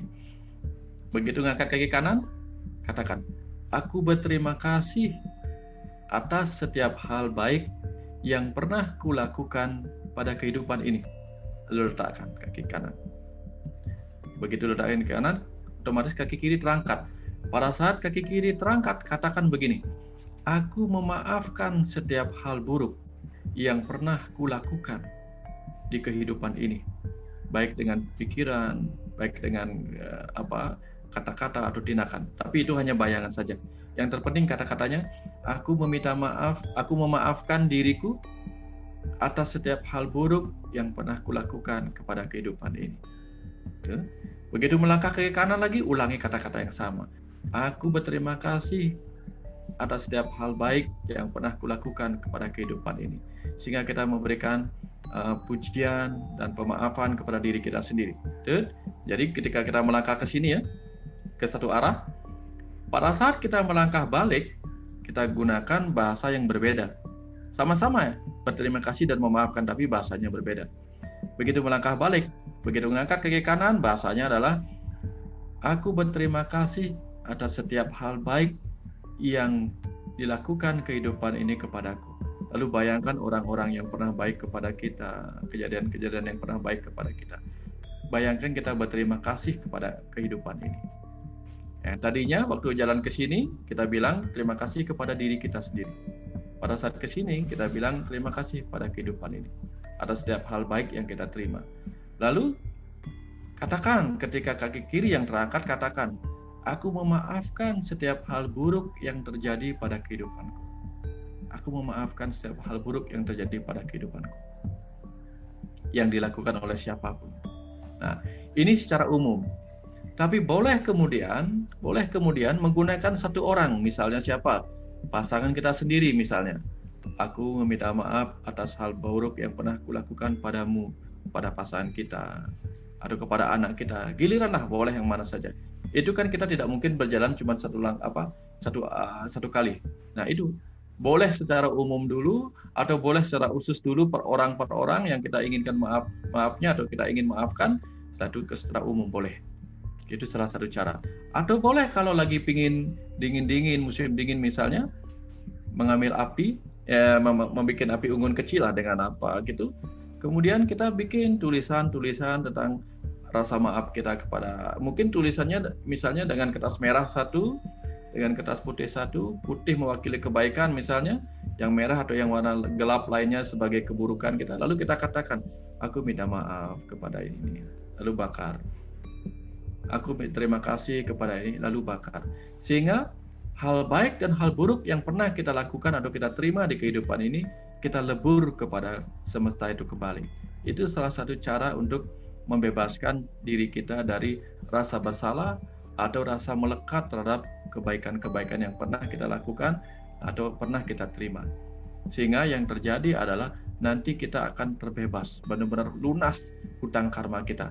Entah karena kita berhutang karma pernah melakukan kebaikan, atau kita berhutang karma karena pernah menerima kebaikan, atau melakukan kejahatan, atau menerima kejahatan. Karena setiap itu akan memberikan reaksi kepada kita. Aksi buruk orang akan memancing kita bereaksi buruk. Aksi baik orang akan memancing kita bereaksi baik. Begitupun sebaliknya. Aksi baik kita akan memancing kita mendapatkan reaksi yang baik. Aksi buruk kita akan memancing kita mendapatkan reaksi yang buruk.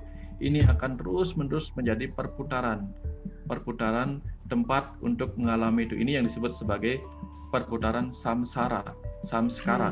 Itu tempat di kehidupan ini bernama Naraika. Karena di kehidupan ini ada surga, ada neraka. Jadi ada orang yang terlahir dari alam surga, alam neraka. Di sinilah dia mengalami kebaikan atau keburukan di sini. Nah, jadi itu cara untuk melepaskannya. Atau kalau tidak mau susah jalan-jalan, yang tidak bisa jalan, yang kakinya rematik dan sebagainya, tarik nafas, hembuskan dengan doa yang sama. Aku meminta maaf pada tubuhku, hembuskan keluar. Aku berterima kasih, hembuskan keluar. Gitu. Jadi atau boleh pakai tasbih atau boleh apa saja, boleh. Intinya adalah melepaskan hal baik dan hal buruk, sehingga kita benar-benar kembali netral karena menerima segala dualitas dengan cara yang sama, tidak melekat kepada baik, tidak melekat kepada buruk, tapi membiarkan itu hanyalah sebagai perjalanan karma saja, perjalanan tindakan, karena hidup memang harus bekerja apapun itu, bebas dari penilaian baik dan buruk. Seperti itu kira-kira kamu.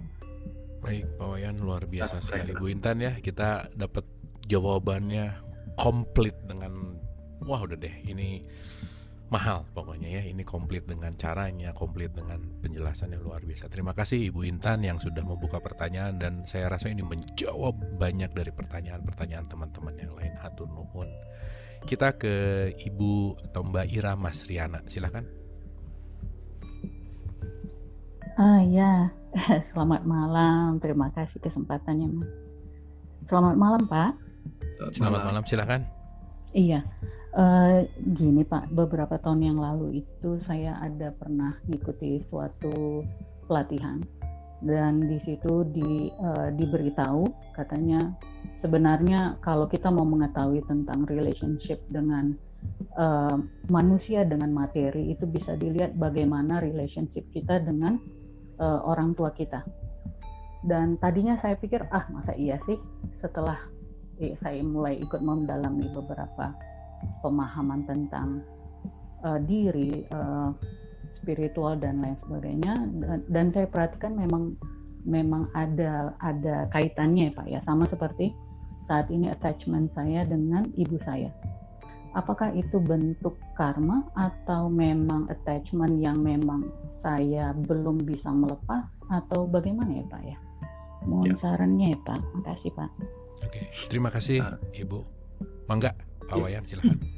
Kembali dikunci pemahaman tentang karma, bukan karma pala ya, karma saja, sebagai sebuah tindakan. Apapun tindakan yang pernah dilakukan kepada kita tentu akan menimbulkan sebuah aksi ya.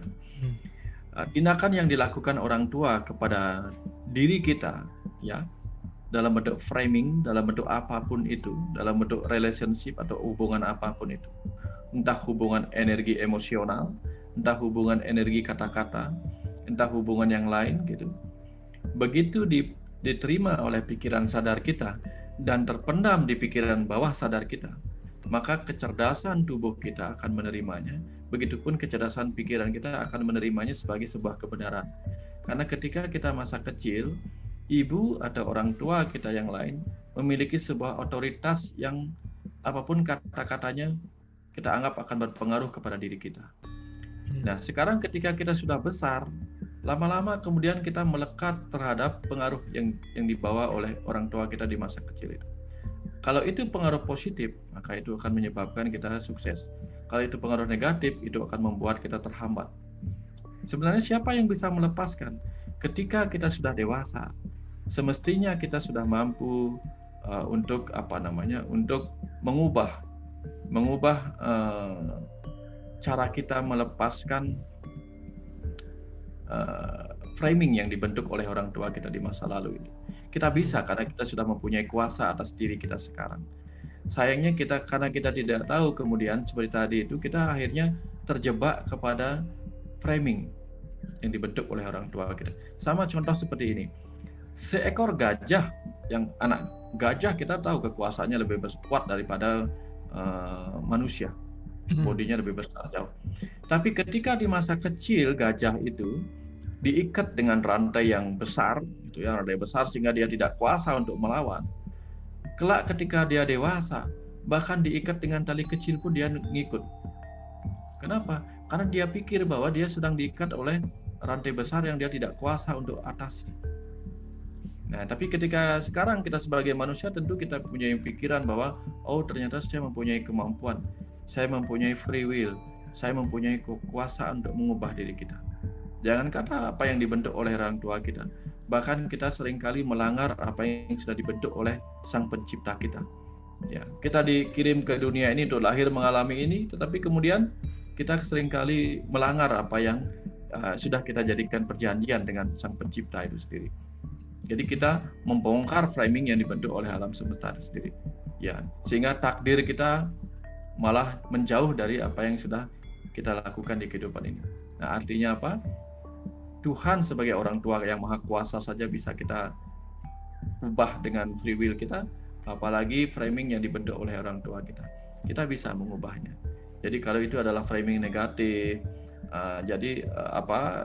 tautan karma negatif, bisa kita ubah sekarang menjadi lebih baik lagi. Ya, karena kalau tidak, maka apa yang dibentuk oleh orang tua kita di masa kecil kita akan menjadi sesuatu yang mengarahkan kita kepada apa yang pernah diinginkan oleh orang tua kita. Barangkali sesungguhnya bukan itu yang dia inginkan. Tetapi mungkin pada saat itu orang tua kita sedang emosi dan sebagainya. Tapi kemudian kata-kata yang dipenuhi emosi, karena kata-kata yang dipenuhi emosi itu memiliki sebuah kekuatan yang untuk memframing kehidupan kita sebagai sebuah takdir yang dibentuk oleh orang tua kita. Sebenarnya bukan takdir ya, tapi orang tua kita membentuk kita oleh karena nasib kita merasa ditentukan oleh dia. Apapun yang kulakukan akan menjadi kenyataan, karena orang tuaku mengatakan begini persis. Nah, kemarin saya ada teman yang bercerita tentang orang tua yang pernah mengatakan pada dia, jangan main sepak bola pada senja hari. Itu di Bali senja hari kan tidak ada lampu. Hari ini dia framing, katanya bahaya kalau main sepak bola senja hari, tentu saja karena kita tidak lihat apa-apa. Hari itu dia jadikan framing dan terbawalah ketika dia menjadi pemain sebuah klub ternama di Bali. Yang terjadi kemudian adalah dia tidak pernah berhasil sukses sebagai pemain. Dan setelah diterangkan oleh teman saya itu, kemudian dia berpikir bahwa ini framing saya. Orang tua saya tidak salah karena di masa itu stadion-stadion atau lapangan sepak bola belum ada lampunya. Sehingga setiap kali dia main sekarang dengan jam yang sore hari, petang hari yang ada lampunya, itu terbawa bahwa setiap kali kamu main sore hari akan terjadi bahaya dan dia gagal. Tapi sekarang dia ubah framing itu, akhirnya apa yang terjadi? Tiba-tiba seluruh kekuatan memberi dia dukungan secara energi dan dia gol dan dia membuat tim itu sukses. Karena dia melepas kemelekatannya terhadap framing di masa lalu itu. Nah, kira-kira seperti itu, Kang. Oke, Pak, itu luar biasa sekali. Terima kasih. Dan itu juga pertanyaan barusan dari Ibu atau Mbak Ira tadi juga banyak ditanyakan dari teman-teman di YouTube bahkan dan dari teman-teman yang ada di sini. Mudah-mudahan banyak menjawab pertanyaan. Terima kasih, Pak. Sebelum ke Ibu Esi, kita ke satu pertanyaan sebentar ya Ibu ya. Ini ada pertanyaan yang ini juga rentetan pertanyaan similar, banyak sekali yang menanyakan. Oke ya, sebelum ke Ibu Esi, ini ada satu pertanyaan saya baca, ini mewakili lebih dari 10 lah. Ini ada 10 pertanyaan yang private mirip pertanyaannya. Gini, bagaimana kita tahu kalau kita sudah melakukan karma buruk di masa lalu sedangkan kita lupa mengenai apa yang dilakukan dalam kehidupan sebelumnya? Dan apakah tanda atau ciri bahwa karma kita ini udah selesai gitu? Silakan Pak Wayan. Oke.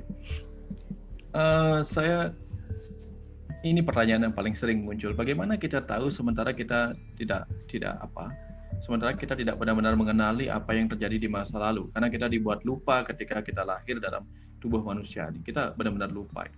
Bagaimana kita bisa mengingat itu? Lalu banyak orang kemudian mencoba pergi ke masa lalu dengan hipnoregresi, past life regression, past life regression segala macamnya. Kemudian mungkin ketemu, mungkin tidak. Tapi ada logika sederhana, saya berkata begini. Kalau seandainya sekarang kita merasakan pedas, apa yang mungkin terjadi sebelum kita merasakan pedas itu? Tentu kita sedang sempat memakan cabai di dalam makanan yang mungkin tidak kita lihat ada cabainya. Ya. Lalu kita hari ini makan, besoknya ternyata kita diare. Apakah kita perlu membuktikan bahwa di dalam kotoran itu ada virus atau barangkali ada bakteri yang kita makan kemarin? Nggak mungkin. Tidak mungkin kita harus melakukan itu ke lab.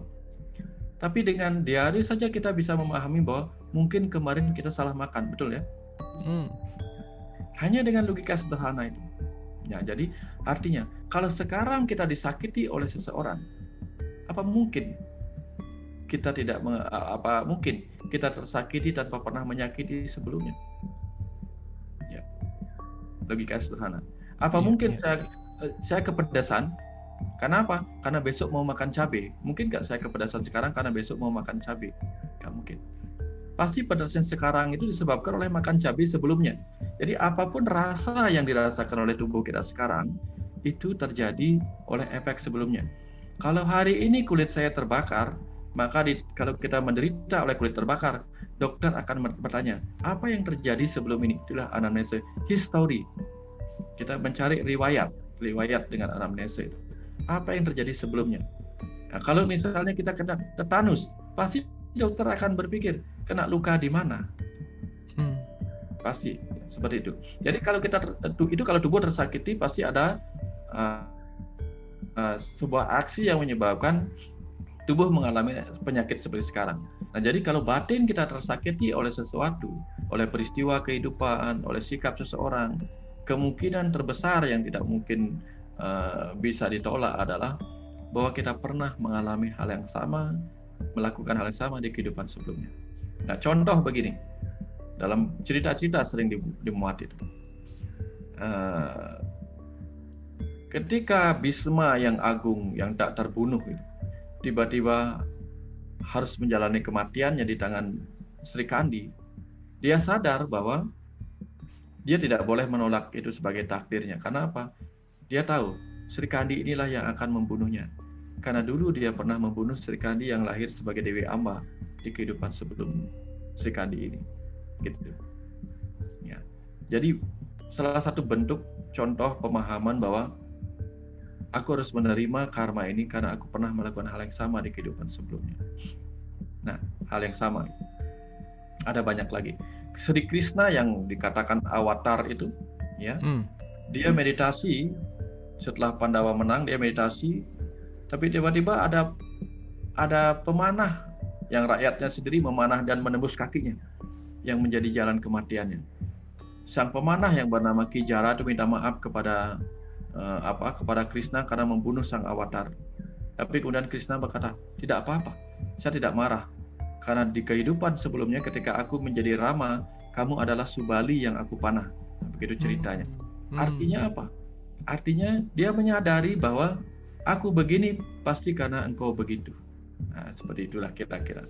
Jadi aku mengalami rasa ini pasti karena aku pernah memberi rasa yang sama kepadamu di kehidupan sebelumnya. Yang paling nyata adalah begini. Begitu besok pagi kita mengeluarkan kotoran perut kita dan perut kotoran itu menyakiti perut kita, ya. Kenapa? Karena kemarinnya apa yang kita makan itu kita sakiti. Entah dia sebagai daging yang kita cincang, entah sebagai beras yang kita rebus menjadi nasi, kemudian kita kunyah dengan gigi kita yang tajam, lalu kita hancurkan dengan asam lambung yang menyakitkan bagi dia. Betapapun juga, sekalipun dia benda mati, dia memiliki kecerdasan di setiap atomnya. Itu saja memberikan kita karma. Besoknya kita tersakiti oleh sakit perut yang melilit ketika mau buang air besar. Sama seperti itu. Ya. Jadi artinya apa yang kita alami sekarang pasti berkaitan dengan kehidupan sebelumnya. Entah kehidupan sebelumnya itu adalah kemarin, 2 hari lalu, minggu lalu, bulan lalu, bahkan ketika kita belum terlahir atau di kehidupan sebelumnya. Itu cara paling mudah, karena tidak ada yang terjadi tanpa sebuah kehendaknya. Betul enggak? Luar biasa, Pak. Tidak ada yang terjadi kecuali atas tautan karma di masa lalu. Berbeda kalau kita membangun karma baru. Misalnya apa? Ketika kita disakiti sekarang oleh orang, kita ingin balas menyakiti. Nah, ketika kita membalas menyakiti orang lain yang menyakiti kita, itulah karma baru. Karena baru sekarang kita ini. Tapi kalau kita diam ketika disakiti dan merenung, saya pernah melakukan dan sering. Ketika saya diam, kapan itu lunas? Ketika saya tidak melawan, lalu memaafkan. Kemudian hari orang itu menjadi baik kepada saya. Karena apa? Tugasnya sudah selesai memberikan karma buruk kepada saya sebagai pahala itu. Nah, jadi saya tidak akan menerima lagi. Orang itu kemudian baik kepada saya. Karena saya tidak membalas. Karena kita tidak pernah tahu seberapa besar kualitas yang pernah kita lakukan kepada dia. Sehingga kalau kita balas lagi, mungkin yang kita lakukan melebihi apa yang harusnya kita terima. Hari ini kita terima sebagai balasan lagi.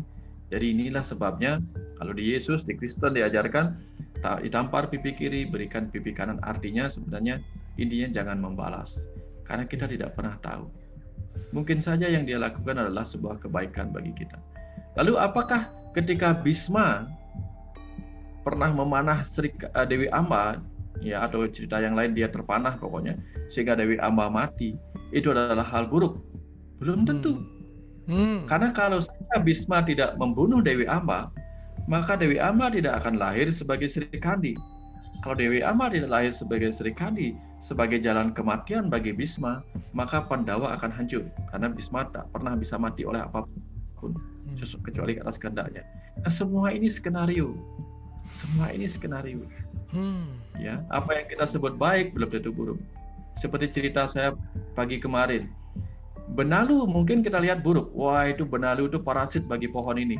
Nah, kalau burung-burung yang hinggap, yang makan buah-buahan sambil berkicau, oh ini burung yang menyempurnakan keindahan pohon yang berbuah lebat ini. Tapi jangan kaget, burung-burung yang memakan buah-buahan itu, begitu pohonnya mati, dia akan pergi ke pohon yang lain. Dia tidak pernah melakukan kebaikan kepada pohon ini dengan memberinya air, misalnya enggak.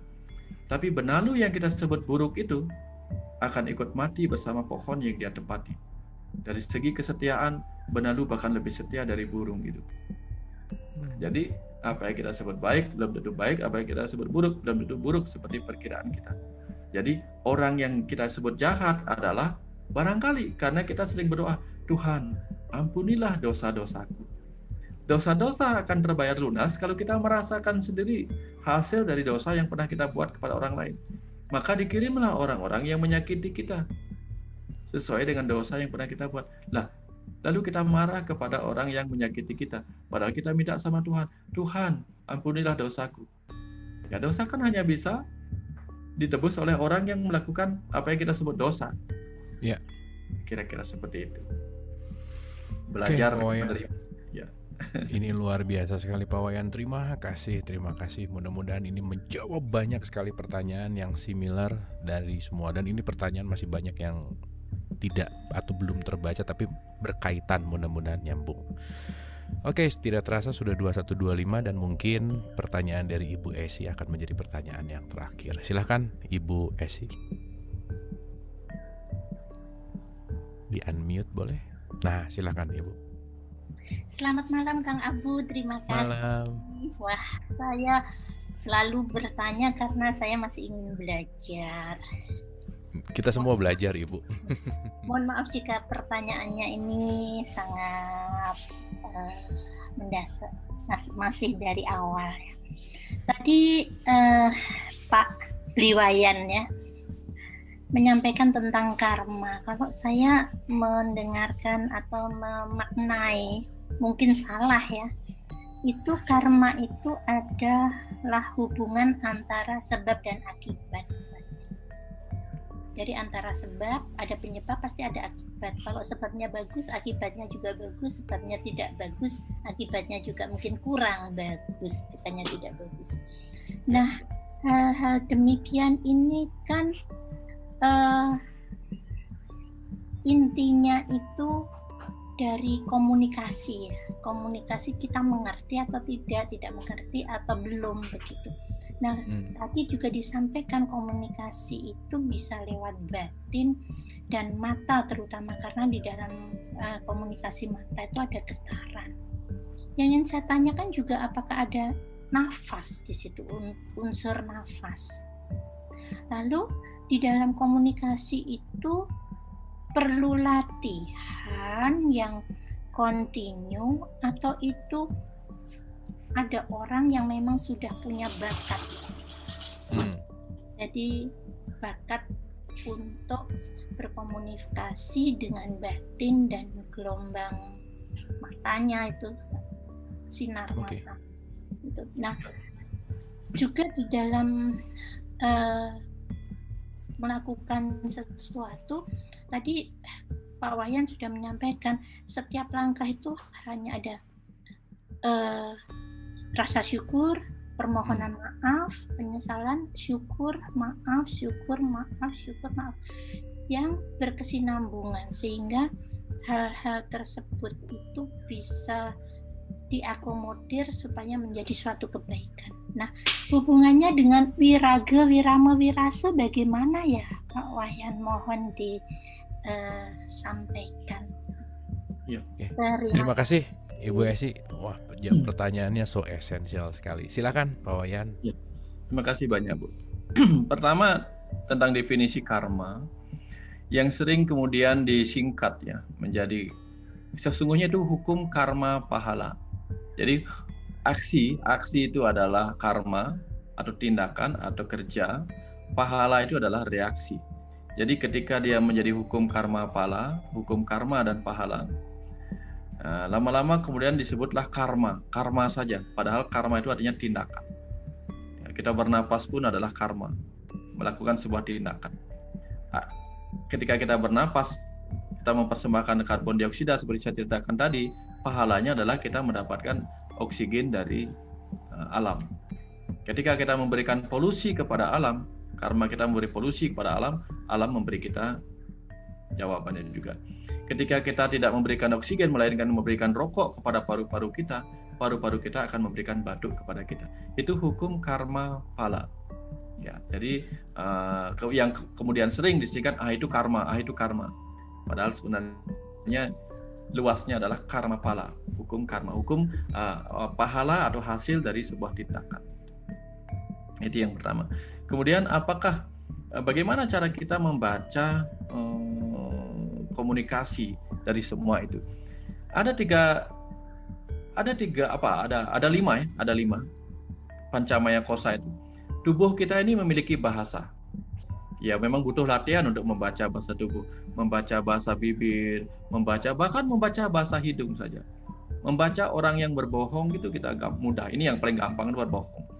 Jadi kalau ada orang berbicara kepada kita, kemudian setelah dia berbicara tiba-tiba dia begini, pegang hidung, atau pegang mulut, atau pegang alis, atau pegang ini, berarti dia tidak sesuai dengan apa yang dia ucapkan.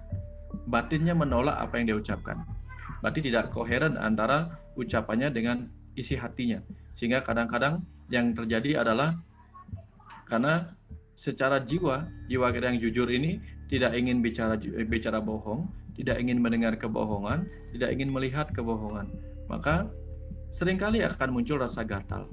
Ya, cobalah nanti kalau ingin mencoba, begitu kita berbohong, nanti lama-lama rasakan sendiri, amati sendiri. Ketika kita berucap bohong, kadang-kadang di sini ada muncul di bibir kita muncul sesuatu yang gatal, atau hidung kita gatal, atau begini, atau kita hanya basa-basi gitu, misal akan terasa di sini. Dan begitulah orang lain juga. Itu bahasa tubuh yang bisa kita amati. Belum lagi bahasa mata. Ya, tentu saja selain latihan, nanti lama-lama terus-menerus latihan, maka kita akan bisa dengan peka membaca bahasa tubuh. Itu baru di lapisan anamaya kosa, lapisan tubuh. Masuk ke lapisan energi, kita bisa membaca vibrasinya orang, energinya orang. Kita bisa membaca energinya orang dengan kepekaan kita. Jadi ada chemistry yang membuat kita klik sama seorang, ada chemistry yang membuat kita agak gimana ya, ada menjauh sedikit.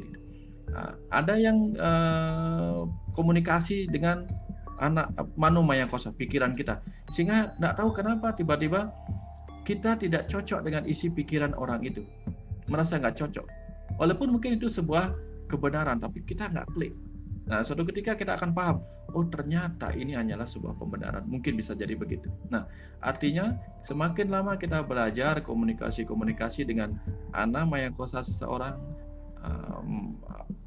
prana maya kosa atau energinya orang, kemudian mano maya kosa, pemikiran orang, mental orang, apalagi dengan wijenana atau pengetahuannya orang, karena kita tahu pengetahuannya itu datang dari kebenaran apa pembenaran, nanti kita akan peka. Akan peka. Kalau saya sendiri sering, kalau orang itu berbohong itu bukan ini, telinga saya ini dikacaukan langsung duk duk duk duk duk. Setiap suku kata yang dia ucapkan, telinga saya merasakan duk duk duk duk duk, menyakitkan. Walaupun dia seakan-akan bicara benar, ini terasa. Nah, itu contoh kepekaan. Lalu bagaimana dengan wiraga, wirasa, wirama? Nah, seperti itu. Jadi wiraga gerakan pada tubuh, ya, bahasa disampaikan oleh tubuh. Bahasa gerakan-gerakan tubuh, gestur tubuh itu kan bisa mewakili kegelisahan orang. Jadi kalau orang mendengarkan saya bicara dia begini, saya tahu dia bosan.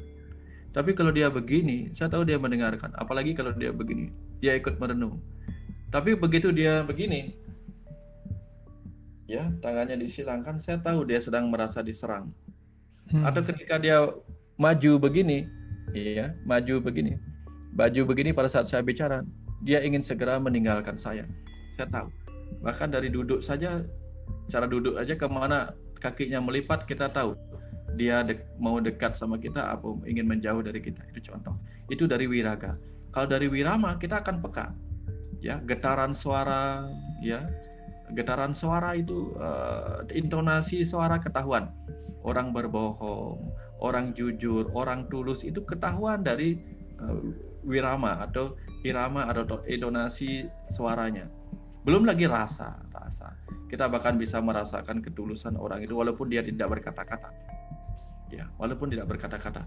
Bahkan dengan menangis pun, dia mengeluarkan air mata pun, kita tahu betapa dalam dia mengucapkan terima kasih atau keharuan. Kita tahu penderitaan, apakah tangisnya datang dari penderitaan, apa tangis datang dari keharuan atau kerinduan, kita tahu. Itu dari wirasa. Nah, contoh-contoh inilah yang perlu kita pelajari lewat latihan yang terus-menerus. Kemana latihannya? Di kehidupan ini. Ya, bukan saya gurunya. Teman-teman yang kita temui di kehidupan inilah gurunya. Ya, itulah pelatih kita. Kalau sering pergi ke tempat ramai, amati aja orang-orang ramai, bagaimana mereka berkomunikasi. Tapi tentu belajar dulu bahasa-bahasa tubuh yang barangkali Ibu pasti sudah tahu, sudah membaca bahasa tubuh. Dan guru sejatinya adalah yang pengalaman itu. Saya dulu sering waktu SMA itu pergi ke tempat ramai hanya untuk mengamati orang, untuk mempraktekkan apa yang saya baca dari situ. Tentang wirasa itu, ya dia bertumbuh sendiri ternyata. Saya tidak berlatih khusus, tapi dia bertumbuh sendiri dengan kepekaan. Saya tidak tahu dari mana kepekaannya berasal. Nah, seperti itu kira-kira, Bu. Baik, Pak Wayan. Menjawab sedikit. Terima kasih, Pak Wayan. Tuh bukan sedikit lagi, Pak Wayan, itu luar biasa. Mudah-mudahan Ibu Esi bisa mendapatkan sesuatu dari jawaban Pak Wayan. Baik, Pak Wayan, luar biasa. Tidak terasa 2135, berarti di Bali sudah 2235. Saya memohon untuk mengakhiri episode 125 ini, boleh untuk dipimpin untuk berdoa. Silakan Pak Wayan. Ya, silakan hening sejenak. Saya mohon izin untuk semesta mengalirkan pesan kepada jiwa-jiwa yang hadir pada malam hari ini. Silakan duduk, rasakan keterhubungan dengan diri kita, dengan tubuh kita, dengan semesta yang maha agung ini. Tarik nafas, tarik nafas. Ya Tuhan, Ayah Ibu semesta, dari mana jiwaku berasal, dari mana tubuhku berasal. Terima kasih untuk kelahiran dan kehidupan yang sedang kujalani saat ini.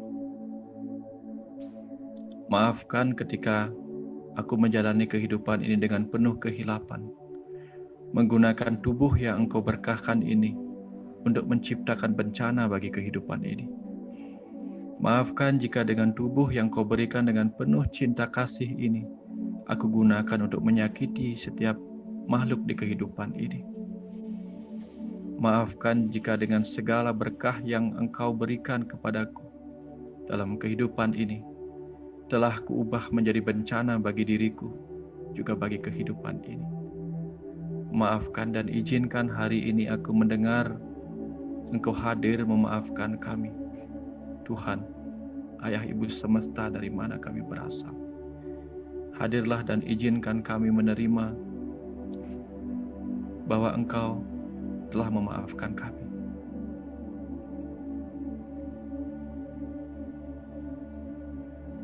Wahai anak-anak semesta, telah kuberkahkan kepadamu tubuh, pikiran, dan diriku sebagai percikan yang menjadi jiwa-jiwamu. Hari ini telah kau sadari bahwa tubuhmu adalah bagian dari semestaku. Pikiranmu adalah bagian dari kecerdasanku. Jiwamu adalah bagian dari diriku. Tubuhmu datang dari cahaya. Pikiranmu datang dari cahaya. Jiwamu datang dari cahaya. Maka bebaskan dirimu dari segala kegelapan di kehidupan ini. Hanya dengan itulah engkau akan melebur segala kegelapan yang pernah ada. Jadilah terang. Jadilah terang sejak saat ini, anakku. Jadilah terang agar kehidupanmu di masa depan menjadi kehidupan yang dipenuhi cahaya terang cinta kasih. Sehingga kelak dengan terang yang sama engkau akan pulang ke alam cahaya dari mana jiwamu berasal, tubuhmu berasal. Kegelapan ini sesungguhnya tidak ada, anakku. Dia ada karena engkau tidak menyadari dirimu sebagai benih-benih terang di kehidupan ini. Lepaskan belenggumu dari kegelapan. Maka kau akan mengerti justru kehadiranmu adalah cahaya bagi kehidupan ini. Hiduplah sebagai cahaya, pulanglah sebagai cahaya, anak-anakku. Dengan itulah aku melebur segala kegelapan yang pernah engkau sisakan, lakukan di kehidupan ini. Jadilah terang, sebagaimana jiwamu adalah cahaya, sebagaimana pikiranmu, sebagaimana pengetahuanmu, sebagaimana energimu, sebagaimana tubuhmu adalah sumber-sumber cahaya di alam semesta ini. Teranglah, anakku, teranglah. Dengan itulah aku datang menuntun jalan hidupmu di masa depan.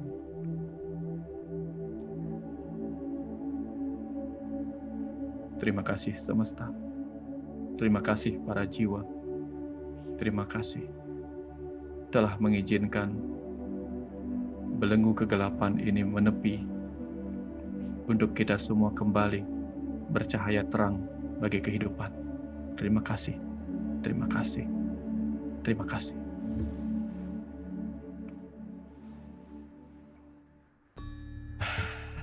Terima kasih Pak Wayan, terima kasih semuanya. Sekali lagi Pak, tidak terhingga, terima kasih. Sekali lagi, luar biasa. Sejatinya kegelapan itu tidak pernah ada karena kita adalah benih-benih dari cahaya itu. Mari senantiasa menyadari siapa diri kita, kembali kepada benih itu, dan selalu bercahaya. Mohon maaf lahir dan batin. Wabillahi taufiq wal hidayah. Assalamualaikum warahmatullahi wabarakatuh. Waalaikumsalam warahmatullahi wabarakatuh.